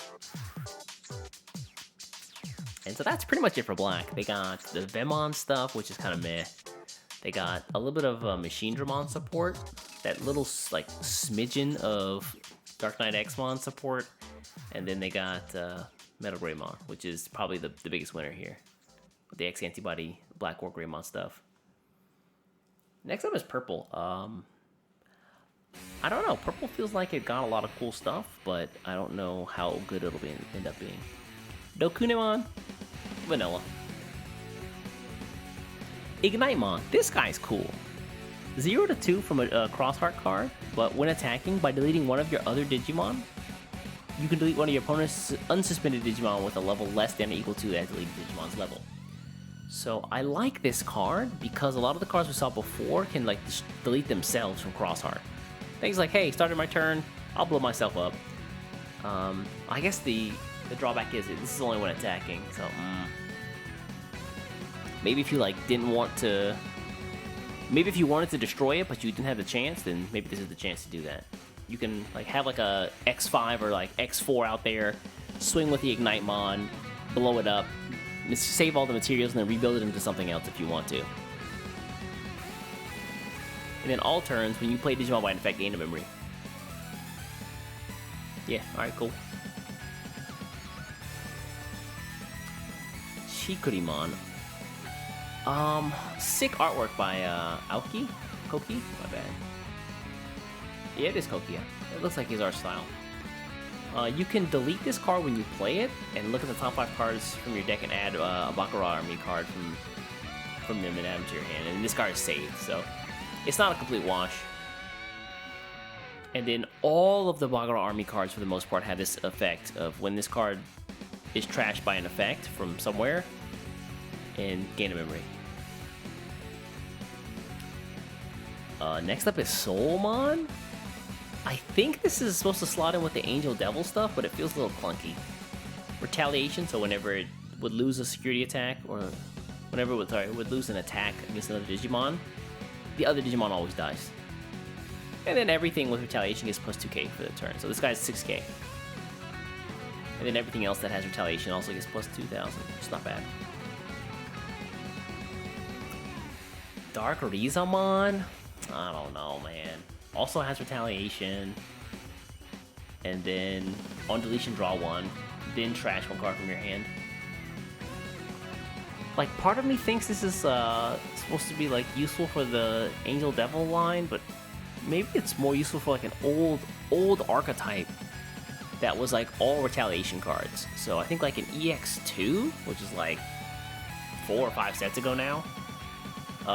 There was an archetype, maybe EX1, shit. It might actually be that old. There was an entire archetype based on like giving everything retaliation and like everything with retaliation getting a bunch of effects. So A, it was annoying to remove, and then B, like it could just basically wipe out anything you had. Maybe this is support for that, but it's been a hot minute. The hottest minute. Now, that other stuff was speculative Angel Devil stuff, but this guaranteed to be. Purple and yellow Devimon here from the sources. While you have a yellow Digimon or yellow Tamer in play, he gains Rush and Retaliation. So remember that old Angemon? Whenever that guy would be destroyed, you can pull this guy out of the trash, and then he can attack immediately, and he has Retaliation. So you could like basically revenge kill anything. Mad Leo Armed Mode. Why does this card look like Soul Bad Guy from Guilty Gear? Like, this chainsaw kind of looks like Soul Bad Guy's like lighter, like his whoever his weapon's called. It just has like Soul vibes. I bet this guy has a command grab. Opponent's turn, once per turn. So if you're unfamiliar with Bakura Army, the cards themselves don't seem super powerful, but each of them has like some sort of really annoying effect for your opponent. Like they lose something whenever they would like normally gain something. And so if you have enough of those cards on the field, then it makes it like really tough for your opponent to like gain advantage, and then they like just roll over your opponent's lack of advantage. So whenever an effect adds cards to your opponent's hand by trashing one of this Digimon sources, you can draw 2. And again, because every one of these Bakura Army cards has the effect of whenever it's trashed by an effect from sources, they gain a memory. So they're not only losing out on the effect, but you also gain memory at the same time. So they like are like basically like choked out of resources, and that's how you win. Also, draw 2. This guy also has save, and additionally, he's Digicross. So if you have a Mad Leomon and then any card with Bakura Army in his traits, he becomes minus 2 cost for each, so he becomes a 2 cost guy. Yo, the old Sonic tracks, bro. Can you really make a playlist like public on Spotify? My Stream Jams playlist might be the greatest of all time. It might actually be. I found out that what was it, like the old Sonic tracks from like Sonic 1, Sonic 2 are listed on Spotify in their Japanese titles. So if you look for English, you're not gonna find it, but if you look in Japanese, they're definitely there. And then I had a field day, dude.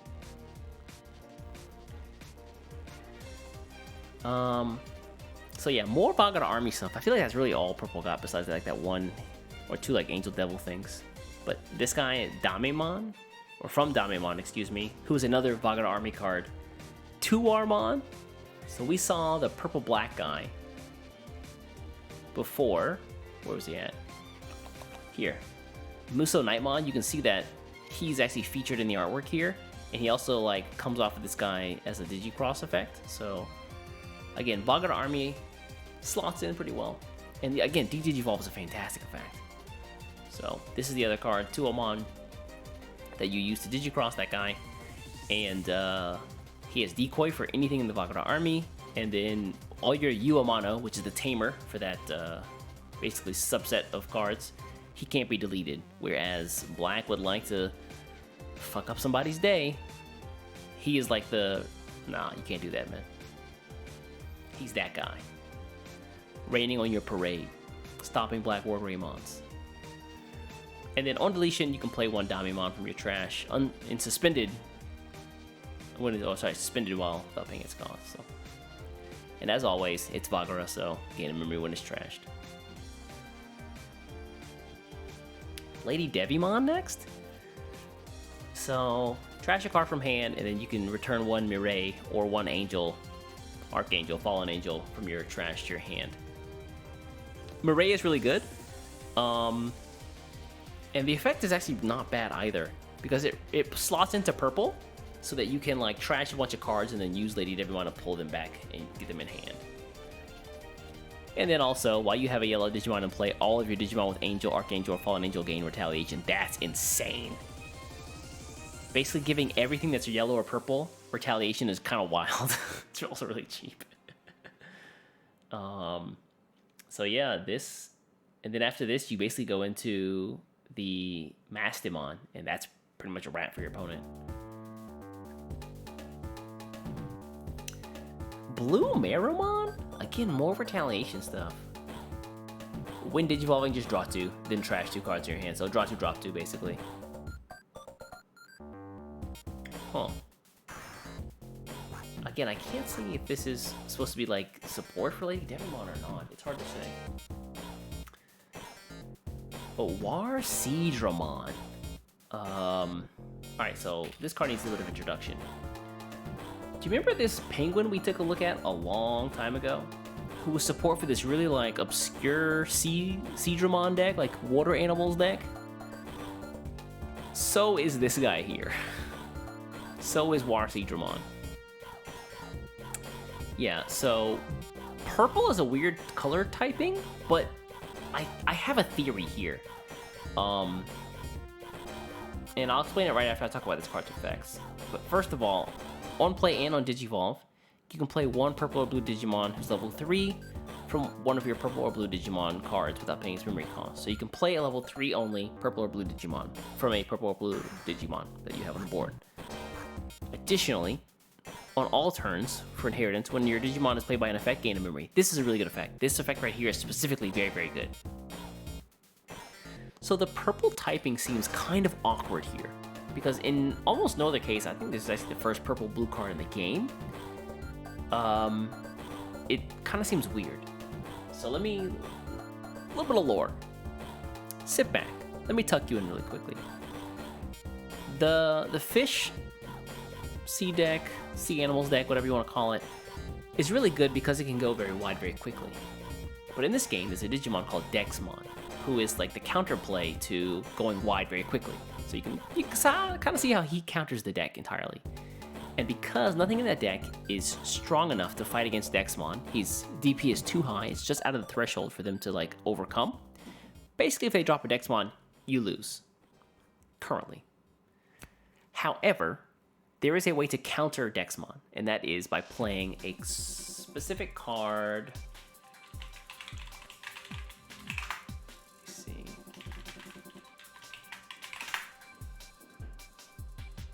Here we go. So you can see here that Dexmon or Dexmon is 15k, so it's hard to get over him as like the sea animals. Also, he's really heavy to play in both cases. However, for every card that you have on the board, either Tamer or Digimon, he reduces his own cost by 3. So you can basically, if your opponent goes wide, then you play Dexmon or Dexmon, and your opponent, he becomes super low cost. Like if you have 5 cards, and your opponent has 5 cards in play, like 2 Tamers and 3 Digimon, or 2 Digimon, 3 Tamers, or even 2 of each, right? His cost becomes playable, and his effect is like really good. He digivolves everything 1, and then everything level 4 or lower gets wiped from the board entirely. And then at the end of your turn, every turn, he deletes all of your Digimon with the lowest play cost. So he just keeps destroying stuff. So the idea is to either, 1, stop your opponent from playing this guy by not playing a bunch of Digimon, but for the C deck or the fish deck, that's not really possible. That's kind of what you need to do to win the game. So the other option is to stop your opponent from reducing his play cost, because at 20 play cost, unless they have a full 10 memory, they cannot play this guy. So what you do is you play this guy right here. I don't actually know how to spell his name, shit. Purple. Level 3. I don't actually know what it is in English, so...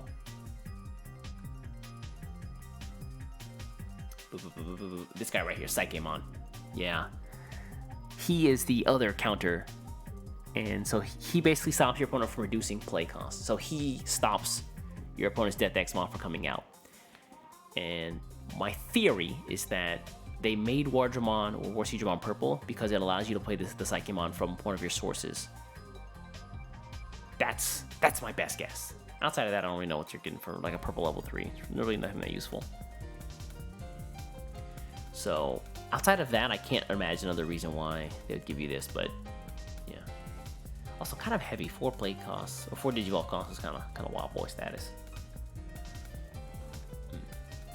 And the last couple cards we have here, Mervamon.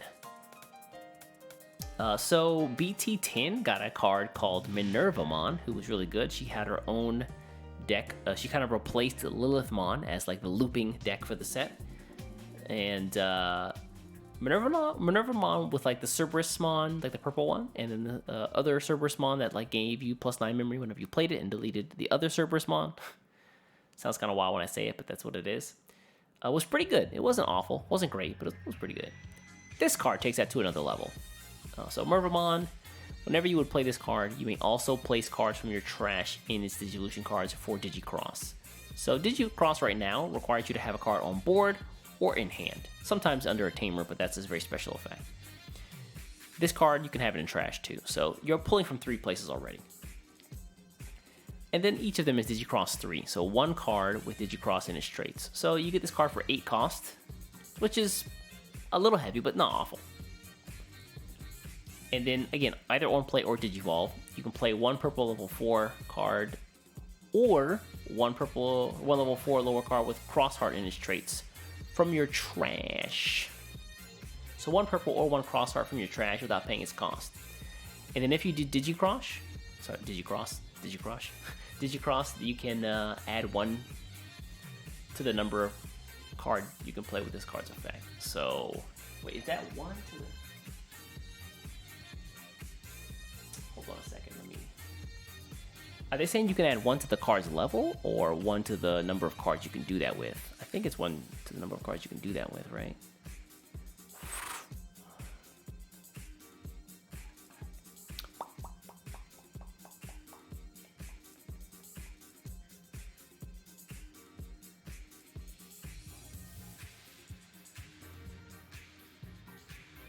Four and lower.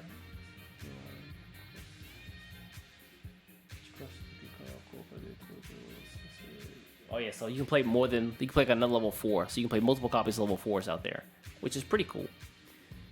So basically, get big board. Get very big board. And then, all turns, all of your Digimon Retaliation, or with Xros Heart, gain Rush. That's wild. You can just rush people. You don't even need like the looping shit. You can just like attack and win. And blocker. Damn.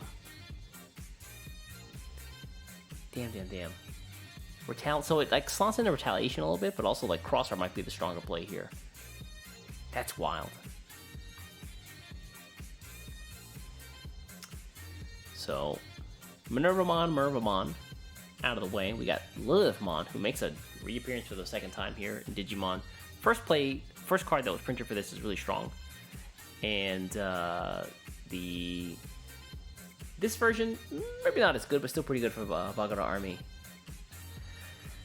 And you can, so you trash top 4 of your deck, and then grab 2 Bagara Army cards, and then, like before, you place them up under a Tamer, so now they have those effects where they can be removed from an effect, and you gain memory off of them. So it's basically like 2 free memory on play. The problem is, on play. On play. And then your opponent's turn, whenever an opponent Digimon moves from the breeding area by trashing 1 card in this card's sources, that Digimon gains when attacking, lose 3 memory. So you basically gain 4 memory if they attack, and then 1 memory off of like the Digivolution or the Wow. You gain 1 memory off of like the destroying your cards from sources by an effect. Hey Lyle, what's up? How often do these sets release? It's similar to Shadowverse, so like once a quarter, and then they have like mini stuff in between, either like a starter deck or like a mini expansion, something like that.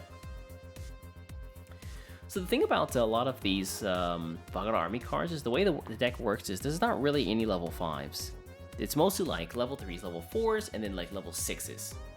And so the idea is that you can play the really heavy cards like this, and you can use the effects of the purple Tamer card, Yule. Is it you or Yuwa? I think it's you. And you can basically reduce the play cost of these big Digimon. So the more cards you have up under your Tamer, you can rest you whenever you play like a big Digimon like Lilithmon, and then reduce your play cost to something that's actually reasonable instead of like hard playing her for 11. So the idea is to like cycle through as many of those little guys as possible. Again, choke your opponent out of resources at the same time, and then when the time comes, you have enough like pieces built up. They've gotten rid of those like annoying pieces that are like hampering them with like really bad effects. Then you can play something big and get like an even bigger effect off of it. And so Lilithmon is like one of 4 cards that can do that. The other 2 were released in BT10. One is Yo, Shireen, what's up? Shireen is not a Bagara Army card. He is a Shogun. Keep that in mind. Hope you're doing all right out there, big dog. But this like Lilithmon, there's a new card that got released here, and then the previous set was God, what was it? Oh, I'm tripping. I feel really bad because one of them I really like the card artwork. Like really liked it. Where was my man's at? Yeah, Tyrannomon. I love this card artwork. I'm so mad it sucks.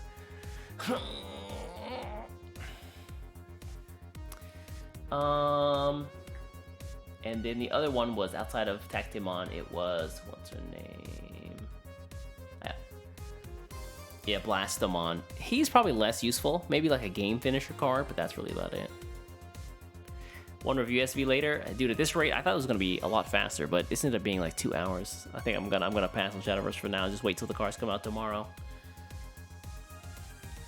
Where was I at though?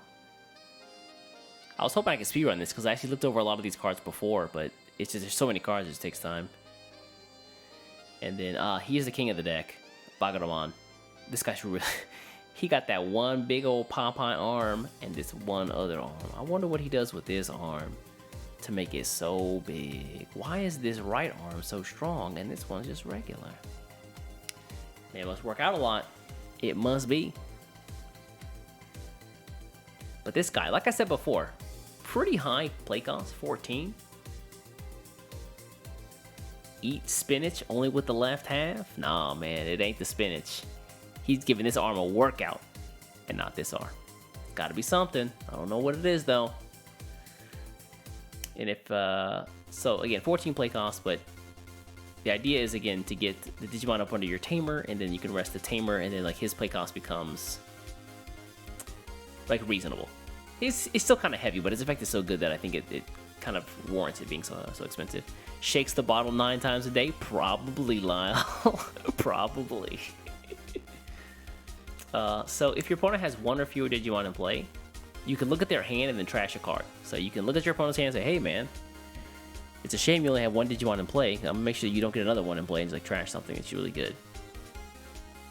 I think it's like the second card in the game that allows you to look at your opponent's hand and actually like interact with the actual hand that they have. So that's interesting. And then if they have 2 or more, you can place one of your opponent's Digimon under one of your other opponent's Digimon. So this is really, really fucked up. Like, if they have like a level 6 out there, like a level 3 out there, you could take the level 6 and put it up under the level 3, like, hey man, have fun. And then additionally, on all turns, when an opponent's Digimon digivolves, or when an effect adds cards to their sources, you can trash one of the cards up under your BlackWarGreymon, and then trash the top card of your opponent's security stack. So anytime they digivolve, and anytime they like increase their sources by something like, I don't know, X-Antibody, then they just trash security. They really have to pay for it. Maybe he punches the nut tree only with his right arm. He might punch the nut tree with his right arm, if you know what I mean. If you know what I mean. But that's actually all the Digimon for the set. Damn, that took a while. So all we got left here are... oh, there's one more Digimon left over, my bad. But it's mostly like tamers and options now. These are pretty straightforward. So we took a look at the... remember the bird beast line from Red? So this is like the tamer for them. Look at top 4 cards, add a red card with vaccine in it straight, and then add them to your hand, and the rest to the bottom of the deck. So, which is nice is you get to like play the tamer and gain another like card off of it. Also, what is she doing with her hand? What is this? Like, what?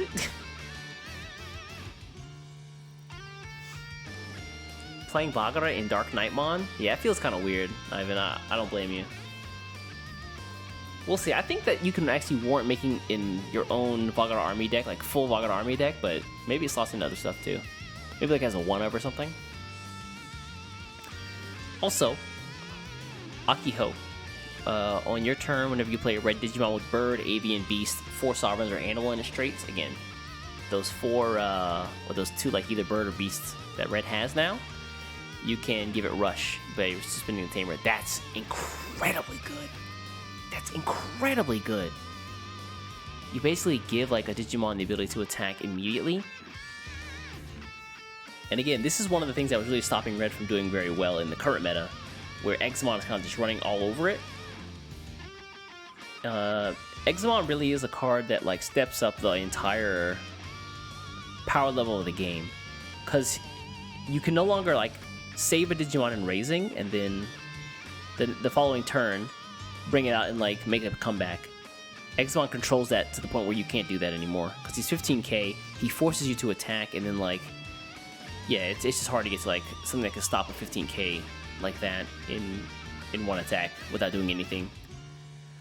But the fact that you can now play Red Digimon and immediately attack with it outside of like raising is very, very strong, and it kind of gives Red something that it needed to survive. So that's good. The next one is Nikolai Petrov. This is the guy for the Galmon line. Main phase, one of your Digimon with Galmon, or Galgamon as his name, gets jamming. Not bad. Remember we saw that Galgamon that had like 5k attack? And I was like, man, that really sucks. What's that? Yeah, this guy right here. Whenever this Digimon attacks, if your opponent has 8 or more cards to hand gain memory, it's like, damn man, attacking with 5k seems kind of wild. But if you've got Nikolai out there, not so bad. He gets jamming, so it'll probably live then. And finally, when you add cards to your opponent, or when your opponent adds cards to their hand, you can suspend this guy and gain a memory. Not bad. Keep in mind, you can't use this effect on things like Digivolution. So there's that. It has to be like an actual like effect that adds cards to their hand. Taiga for the green stuff we saw. So I said before that the Tyrannomon line gets plus 2k off of 2 inheritance effects. And then there's a Taiga that gives you plus 1k. This is that Taiga. And then additionally, whenever you Digivolve to level 5 or higher, you can rest this guy and reduce the cost by 1. So that Rust Tyrannomon that costs 5 and says that for every green and black tamer you have, you can reduce his cost. You can also use this guy to reduce the cost as well. Analog Man. This is the guy that's used for the Chaos Dramon. Start your main phase by trashing 1 level 5 Cyborg, or... oh, it's actually just Cyborg, excuse me. You can gain a memory and draw a card. This is very good. The only problem with Yugioh, the deck is actually still... it's decent. Is it kind of gets outsped by the meta. So this gives it a way to like keep pace with a lot of the cards that are currently in circulation by like saying, okay, you can cycle through your deck faster, and also you're going to get a little bit more memory every single turn. And then on your opponent's turn, when they attack, you can suspend the Tamer and then change the target into one of your Machinedramon. In the past, Machinedramon was really, really good at like getting blocker, so he was like a really big blocker and your opponent wouldn't want to attack in. But if they had more than 2 Digimon, or they had 2 Digimon out there, then they could just like run one of them in and the Machinedramon will block and the other one can just like go for security. With this, that's different. Now your Machinedramon gets like 2 blocks per turn. And don't forget the fact that the new Machinedramon can trash this guy whenever it's deleted, and then you can play another Machinedramon. So, pretty good. Yugioh. This is the card for the BlackWarGreymon stuff. I love his artwork. It's so sick. It's really clean. So sick, though. Start of your turn. Minimum 3 memory, baby. It's about time. I'm sick of damn Izzy. Sick of that guy. On your turn, whenever one of your Digimon digivolves with Greymon in its name, suspend this guy and give it plus 2k. And until the end of your opponent's turn, so that's nice. Like that, if they unsuspend or like they have like 15k, then you can trade with them with your BlackWarGreymon. That's a pretty big thing, I think. And then if it's digivolved into the same level Digimon, so if you digivolve like from a level 5 to level 5 X-Antibody, you can... Oh shit. That Digimon isn't affected by your opponent's effects until the end of your opponent's turn. So, remember how before, like, you couldn't reduce its play con, or you couldn't reduce like its DP from the Metal Greymon, excuse me, or you couldn't like, you couldn't reduce its DP. This means you absolutely you can't de-digivolve it. With Yugioh out, you actually can't touch it at all. If it's unsuspended, unless you can attack unsuspended Digimon, like there's no way to touch it. Which is, I guess not so rare nowadays. It's becoming more common. And then Tamer number 2 extraordinaire. I say number 2 because, well, I think that Rena might be better. She is a close second. So first of all, really heavy at 5 play cost. Second of all, start of your turn, gain a memory. Not bad. And then on your turn, whenever you get and digivolve into either an Anjouamon or Lady Devimon, if you have 1 or less Digimon in play, so if you have like 1 Digimon in play, you can suspend Mireille, and you can play the other one from your hand. So for example, if you digivolve into Anjouamon, you can rest Mireille, and you can play a Lady Devimon. This is super important because you want to get a yellow and a purple out so you can get to your Mastamon that we talked about earlier. From the... Who was that? Give card? Hey, thanks for give follow. I appreciate it. But we want to get to our Mastamon, right? And she takes 2 level 5s. Well, Mireille is the enabler of that. We can get the... Check my bio.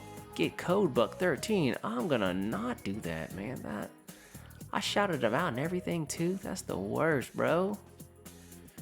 It's a shame I gotta shoot this guy. And he's gone. Appreciate you, Chris. Doing God's work out there, putting that blade to good use.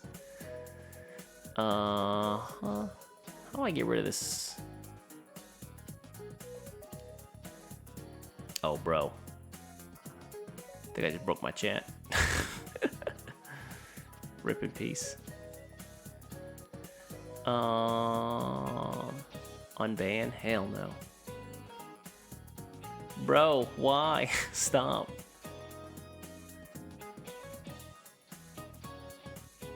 Give me a second, guys.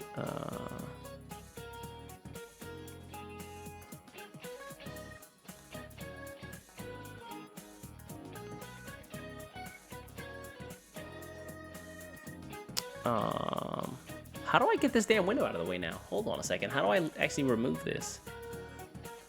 I'm tripping.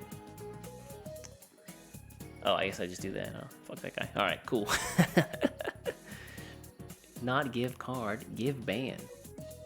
So where was I? Mireille allows you to get to Mastamon super quick, which is a problem. Because you're probably thinking, well, technically, Mireille's kind of 5 cost, so she's kind of heavy, and you also have to like get enough memory for the Angelomon, so technically your turn will probably be over by the time you got to like the other level 5 on the board. However, this little starter deck here also printed another really good card. Or did it print a really good card? Oh, maybe it didn't. Where's the yellow one at? Was it the set after? Oh, am I tripping? Oh god, BT8? Was it 8? Oh, it was 8. I think it was 8. Oh.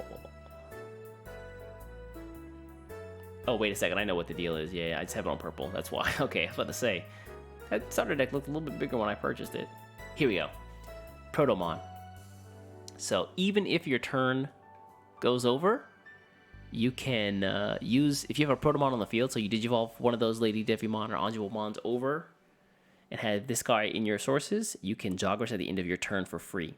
So you basically get to one of them, rest Mireille, play the other one for hard cost, and then you can use Protomon's inheritance effects to immediately Joggers them into just Mastamon.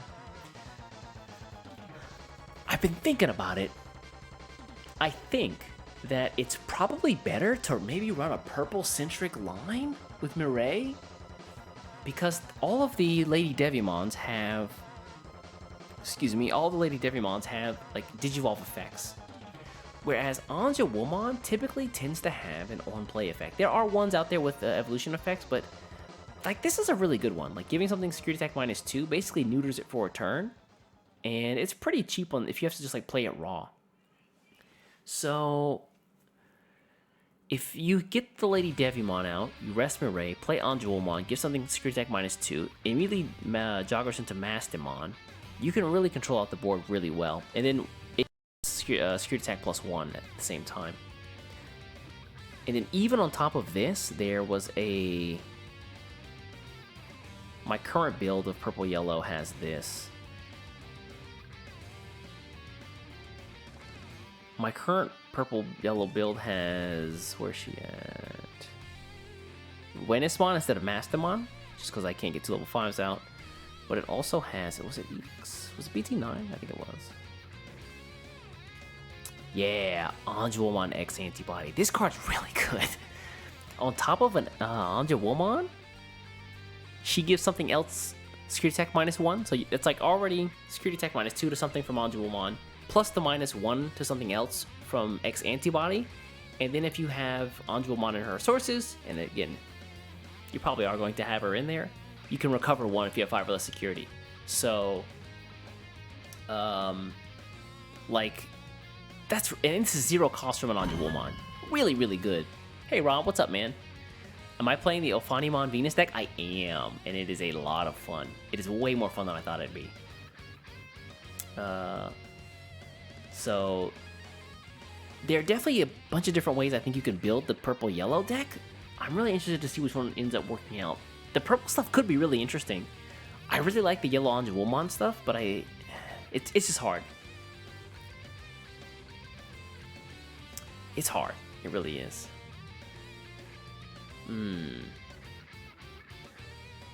There's different versions of the Digimon that have varying effects. Yes. Lots of different effects, yeah. And then the last tamer for the set is going to be something that nobody asked for. Taiki, Kiriha, Nene. So these cards were originally all separate tamers. So this is a red tamer, she used to be a yellow tamer, and this is a blue tamer.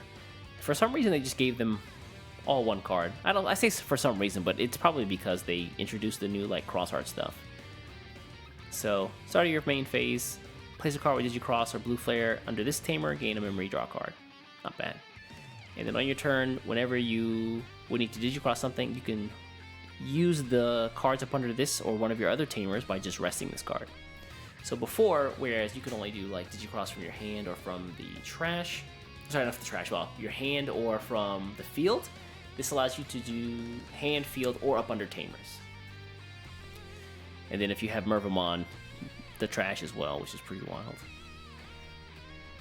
So, and the fact that this is white means that it doesn't really slot in well with anything, but it's a really good effect to have, I guess, if you're going to run the Xros Heart deck, where you need just some way to like gain advantage off either blue flare across our cards, because I think that the deck might run both. The power of friendship, as it were.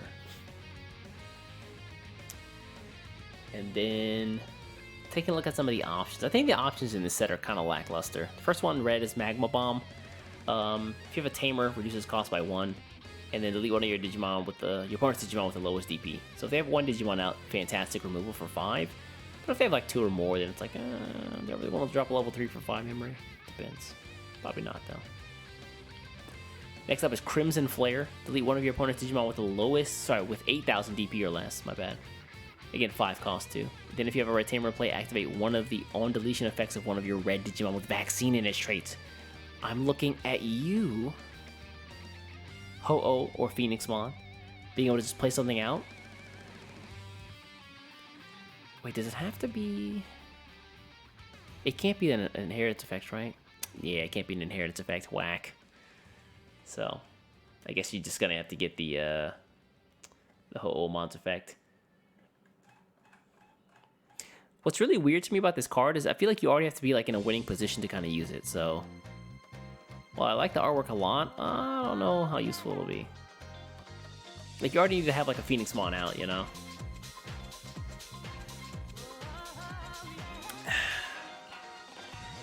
Maelstrom. So that Sea Animals deck that we talked about before, they gain an option as well. That's pretty good because they didn't really have much removal at all, and they really needed it like really badly. Play a blue Digimon card from one of your blue Digimon sources without paying its cost. Really nice because it's anything, which means if you have a level 6 up under level 6, then you can just play it out. And then if you have a Digimon with Hydramon in its name, return one of your opponent's level 4 or lower to the bottom of their deck. So blue kind of has like 2 levels of removal. Well, technically 3, but 2 levels of actual removal from the board. And the first is going to be like send back to their hand, which you've seen before, which is pretty lackluster. The other one is sent at the bottom of the deck, which is what you really want, but they lock behind like really obscure cards, and this is one of them. Deception, my man. Do me a favor, hit exclamation point YouTube. I got you covered, homie. I got you covered. Ice Statue. This card got an errata because the artist drew it wrong. That is not a joke. That is real. 6 cost, but if you have a blue Tamer, reduce it by 1, so it's 5. And then trash the top 3 Digivolution cards from one of your opponent's Digimon.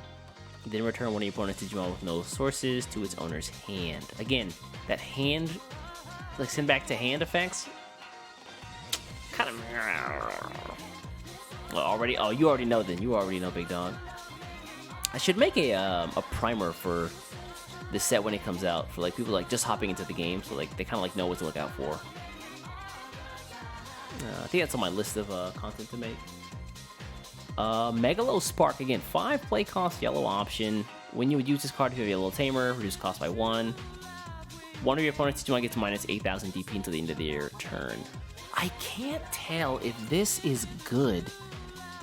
Well, I think the other ones are a little lackluster. Maelstrom's probably good for the Sea Animals deck. But Megalo Spark might be useful because the Renamon and Sakyamon line can take advantage of a 5-cost option.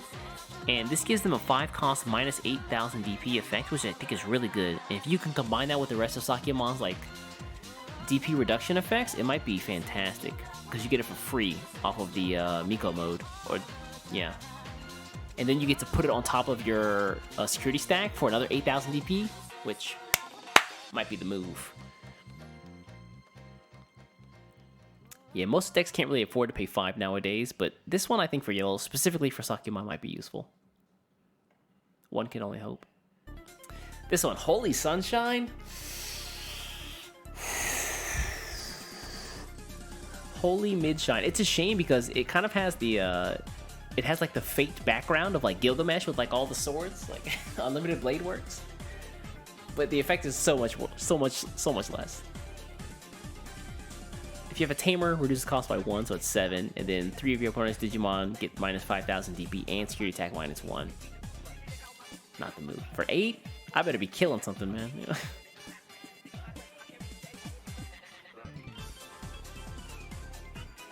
Yeah, Paul, that's what I mean. Like, you're gonna get the steamroll effects off of like playing the option card. So Sukamon could probably really benefit from the Megalospark. Because right now, all they really benefit from is like the level 5 option from 4 Great Dragons, which is the last set.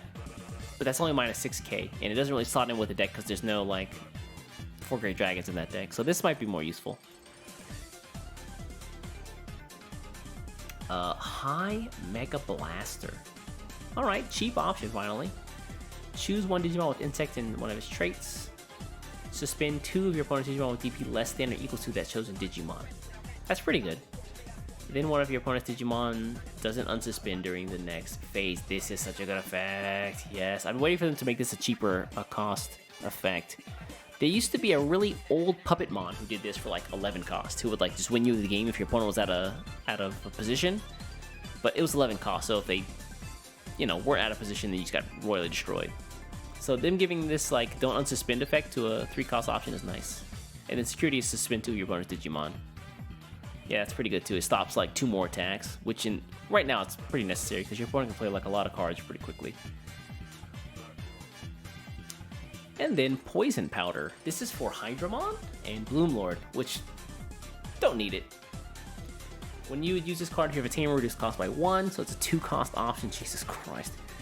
The last thing I need is cheap cards. All of your opponent's Digimon gain all turns. When this Digimon becomes suspended, lose 1 memory.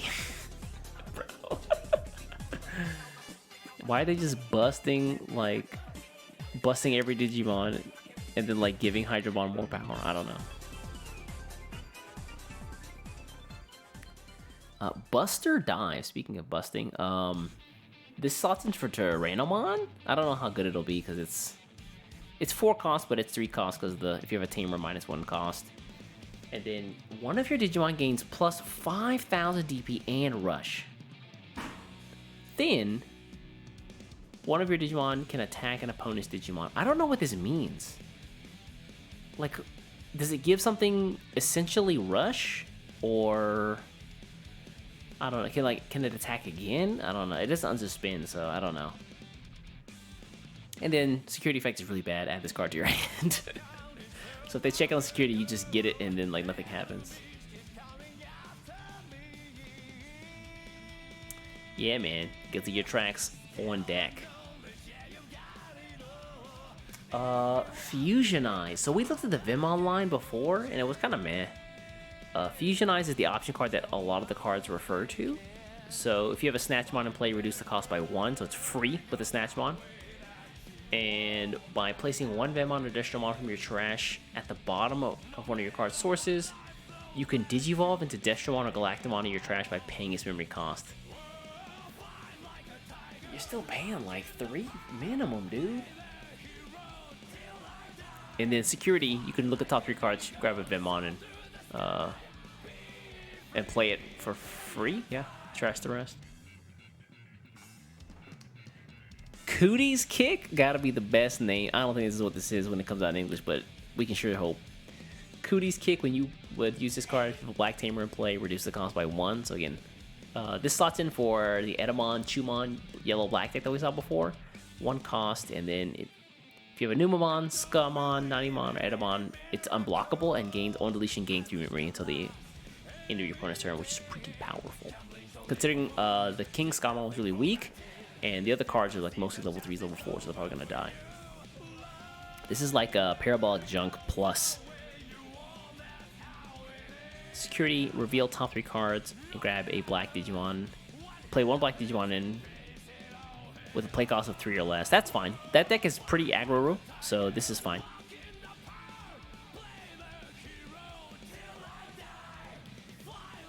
I assume the last part of Buster Dive works the same as certain magic cards for Green's quote-unquote removal. Yeah, like you have to attack into other Digimon.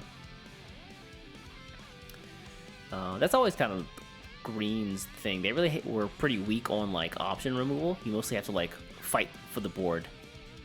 Hades Force. All right, this is it. This is the one. If there was ever a good option in this set, it is this one. Whew.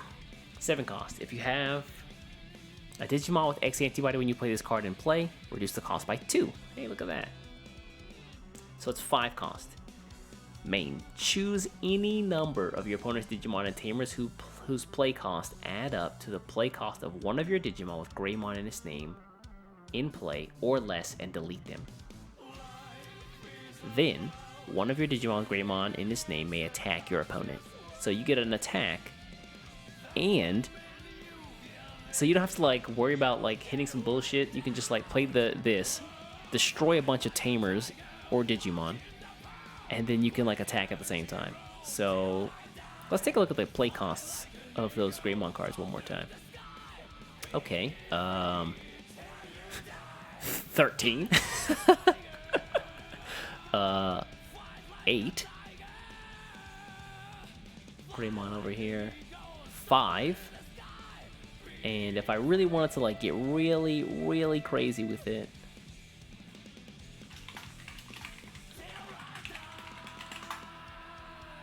there's a lot of Metal Greymons here, but we're only really interested in, where is it at? This one right here, also 8. And that's pretty much it for now. So 8 or 13. Gaia, oh yeah, Gaiamon is also 13, that's right. Yeah, he counts as a Greymon. That's crazy. So, yeah. If your opponent has Tamers, not anymore. Not anymore. So, this is probably the best option. Probably best option in the set. But we still got a couple more to go through. DG Dimension. 8 cost. This is for the Mugendramon or Machine Dramon. If you have a Black Tamer, basically Analog Man, you can reduce cost by 1. De-Digivolve one of your opponent's... Oh, sorry. De-Digivolve 1 on 3 of your opponent's Digimon. And then delete 3 of your opponent's Digimon with play cost 6 or less. Dang, my dice are just dying all over the place. What happened? Hold on a second, guys.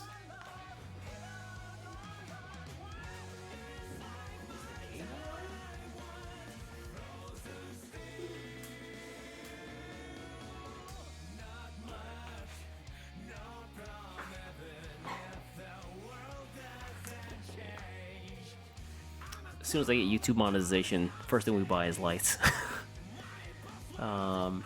So yeah, this is nice because again, DTG Evolve is a very good effect, and then afterward you get like, I wish they would have put this effect on Chaos Dramon in the last set, because he can DTG Evolve something like 3 levels, but then after that it sticks around. Whereas this card like DTG Evolve stuff and then like gets rid of stuff with play cost 6 or less, which is so needed, so necessary. Cool combo is have Black Red Metal Greymon in play when using Hades Force with X-Antibody option under, so you can attack with your Digi... Oh, that's clever, Hero. I like that. Hold on a second. Might be onto something over there, man. You can attack, or you can play the Hades Force, attack, Digivolve at the same... That's sick. I'm stealing that. I'm stealing it, thank you. Put that in my own pocket. You made this, I made this. Astral Snatcher. So for the Bagara Army stuff, you can place up to 3 Digimon with Bagara Army and their traits up under one of your Tamers or Digimon as Digivolution sources. Then if you have a Digimon or Tamer with Bagara Army and its traits, place one of your opponent's Digimon under one of your other opponent's Digimon. Damn, so it basically is the Bagaramon's effect of, hey, I know that you got 2 Digimon, let me just put this up under the other one. Put the level 6 under the level 3. Watch your opponent writhe in pain. And then Evil Squall. So 8 costs, but if you have a Tamer, it's 7 costs, and then delete 3 of your opponent's unsuspended level 5 or lower Digimon.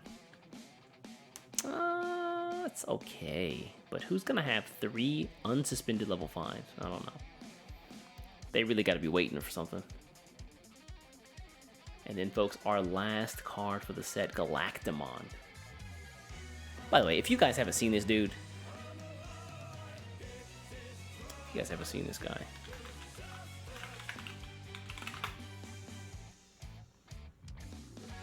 oh, no, I don't want the fan, I want the actual, like, first of all, the Japanese name is way better, Ragnamon.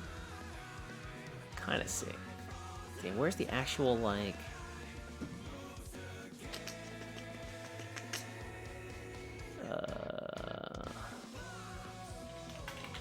Ragdamon Digidex? Is that?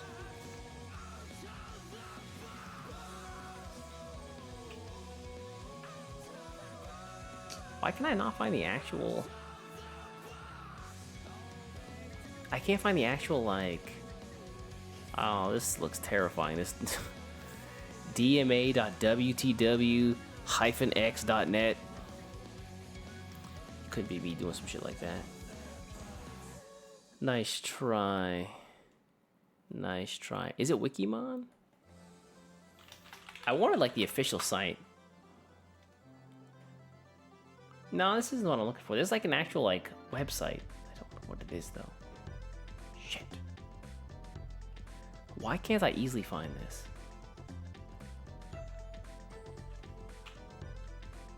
Yeah, close to the official? Oh, fair enough. Alright, if we could find the... I don't want to create an article. Ragdamon. Bro, look at this shit. Bro, come on, it's so small.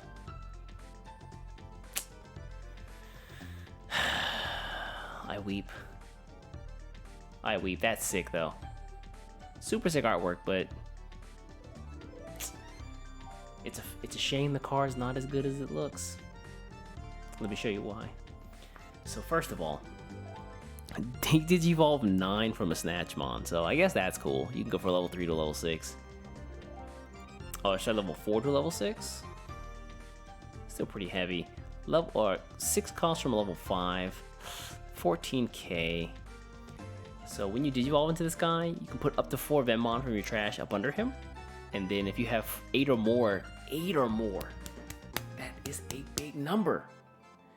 You have 8 or more, you can delete one of your opponent's Digimon. That's it. So getting to 8 is pretty tough. It feels like maybe you can cycle through your trash faster and just get 4 up under him and then have the last 4 being trash, but I don't know. It feels like if Mother D Reaper had a hard enough time getting like 6 or 7, like 8 might be really tough.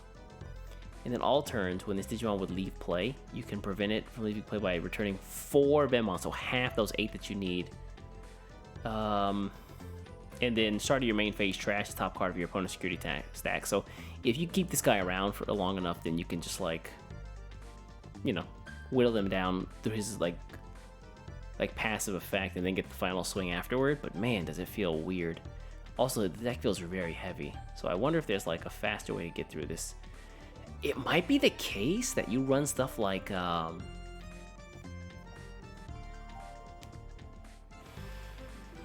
he's black, right? Yeah, he's black. Can you use something like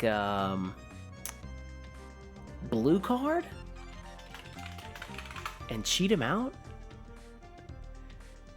So you have something like, you can do something like Izzy to look at the top 5 cards of your deck, see if he's there, and then if he is there, which you can do, or top 3 cards of your deck, whatever. And then you can play blue card afterward, and you can look at the top 5 cards of your deck, and then you can just like, you can Digivolve into him for basically the cost of blue card, which is 3. Yeah, Analog Boy also helps, I get that.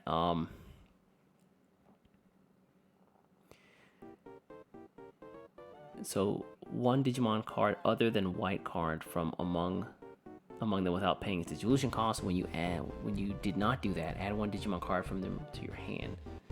So that's maybe one way to cheat them out, but there's got to be other ways to get them out there. There's some other white option cards that I think you can use. 60% win rate. Just gonna put in 60%. I forget what it's called in English. Bro, really? 60% success? Bro, why can't I find it? Win? I'm trying, you guys. Here we go. Yeah, win rate 60%, that's it.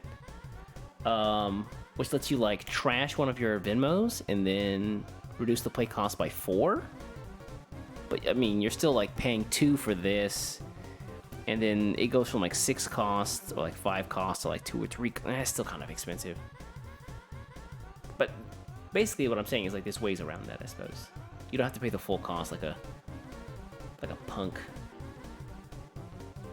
You never catch me paying full Digivolve cost for these Digimon. once. I don't know.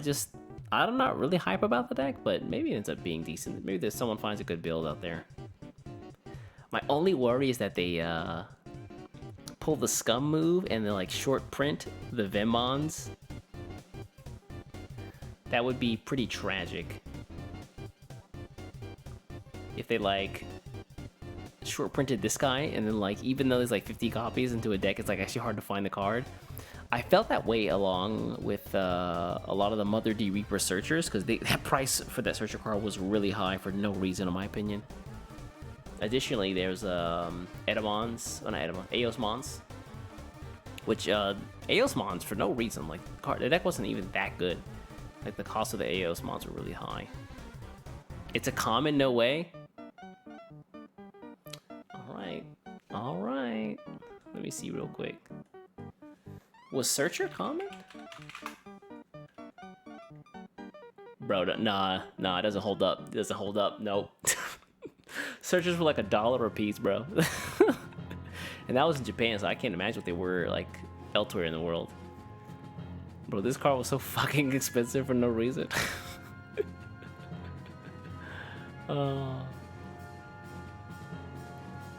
Oh man, Orange Swim, my man, hit me up. Let me help you design this this UI because I like parts of this website, but man, this like right here is pretty painful. It was pretty cheap in UK. You're lucky, man, because I felt like I only got like I opened 3 boxes when that set came out, and I feel like I only got like 12 copies, 11 copies, far less than I would have imagined I would have gotten.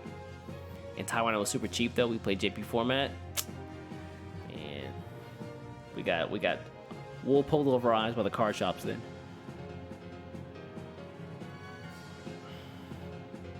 Well, damn, that's the set. A lot of cool stuff's coming out in Dimension phase. I built a bunch, like I pre-built a bunch of decks. I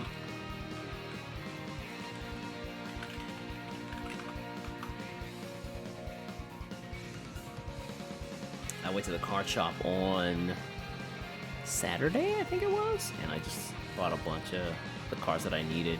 I actually didn't need that much. It was only the like Tyrannomon stuff, to be honest.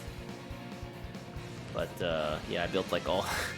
I don't know why I kept this here, but like I only added 2 cards to get the new green plant. But I got yellow black Edamon, BlackWarGreymon, Tyrannomon, red black Chaos. So I updated my Chaosmon deck and I made it more like Machinedramon focused. If you've seen any of my videos on how I built Black Chaos in the past, it wasn't what you would expect. It was like a regular like 3, 4, 5, 6 build. When you guys level 6, and all before that level 5s, and level 5s as well. The price to Digivolve got super cheap from a lot of the Tamers and Digimon effects. So I could like turbo from like level 4 to level 6 in a turn, and then just like massively depower my opponent's board very quickly. Red Ho-Oh, which is the beast and bird stuff we saw. I updated Examon because I bought Examon and that shit was way too expensive not to build another deck for. I got Bagada Army, Blue Wolf Force, and then Yellow Purple Angel, so. We'll test these out when the stuff drops on Friday. My card shop opens at 7 a.m. My man Chris out here put in a call to Vanguard to it's a good old Bushiroad was like, hey, Digimon dropping on Friday. Make the drop on Friday as well. What am I queuing? I'm queuing at 7 a.m. big dog. I heard that Vanguard is they're opening up for Vanguard or starting to sell Vanguard around 8:30, which is nice because you guys get to sleep in. But man, 7 a.m. queue time is I'm about to be sleeping standing up. People in my card shop talking about EX3 Dorbikmon being busted. Is that a thing in other communities? It's here in Japan. It's kind of a meme. It really is like the first true, in my opinion, meme deck. And I mean, it kind of makes sense. Like you can just like amass a bunch of dragons and just like shit out a Dorbikmon, destroy something on the board, and then like just swing it really fast. Yeah, it's good, but not busted. It's like it's a meme, but it's like it's actually like decent. Like in past Digimon meme decks like weren't that great at all, but this one is like you could actually get like rolled over. It requires them to like draw a bit, but I mean, it's not that difficult to amass 5 different dragons. People are playing Control Dorbik here? I guess that's possible. You like slot it in with a bunch of like red destruction cards, run into an Examon and then lose. Makes sense.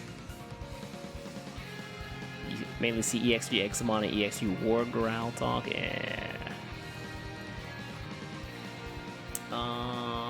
Yeah, so on Friday, I guess we'll be opening up our boxes then and taking a look at what we can get. Hopefully I can grab a couple arenas. My goal, and I know this is like nigh impossible, is to get just 2 arenas. If I grab 2 arenas, I'd be like overjoyed. I am because I know just based on the artwork alone, these Digimon Degens are gonna be like, I need to have 19 copies arena for the science. 19 cards arena, and then looking like fucking the next day just looking like Vagramon with the one big ass like roided out right arm. I don't look forward to that.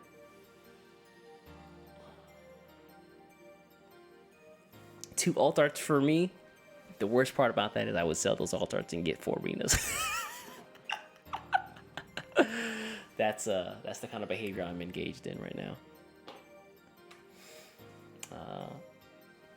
But yeah, that's the set. I think that we're gonna wrap it up there. If you're watching on YouTube, do me a favor and hey, head over to the Twitch channel and follow or subscribe to the channel. Love to have you guys. Had a lot of fun with the folks out here today, and yeah, let me know if you're excited about any of the stuff coming out in BT11's Dimension Phase. There's a lot of really cool decks that are gonna be brand new.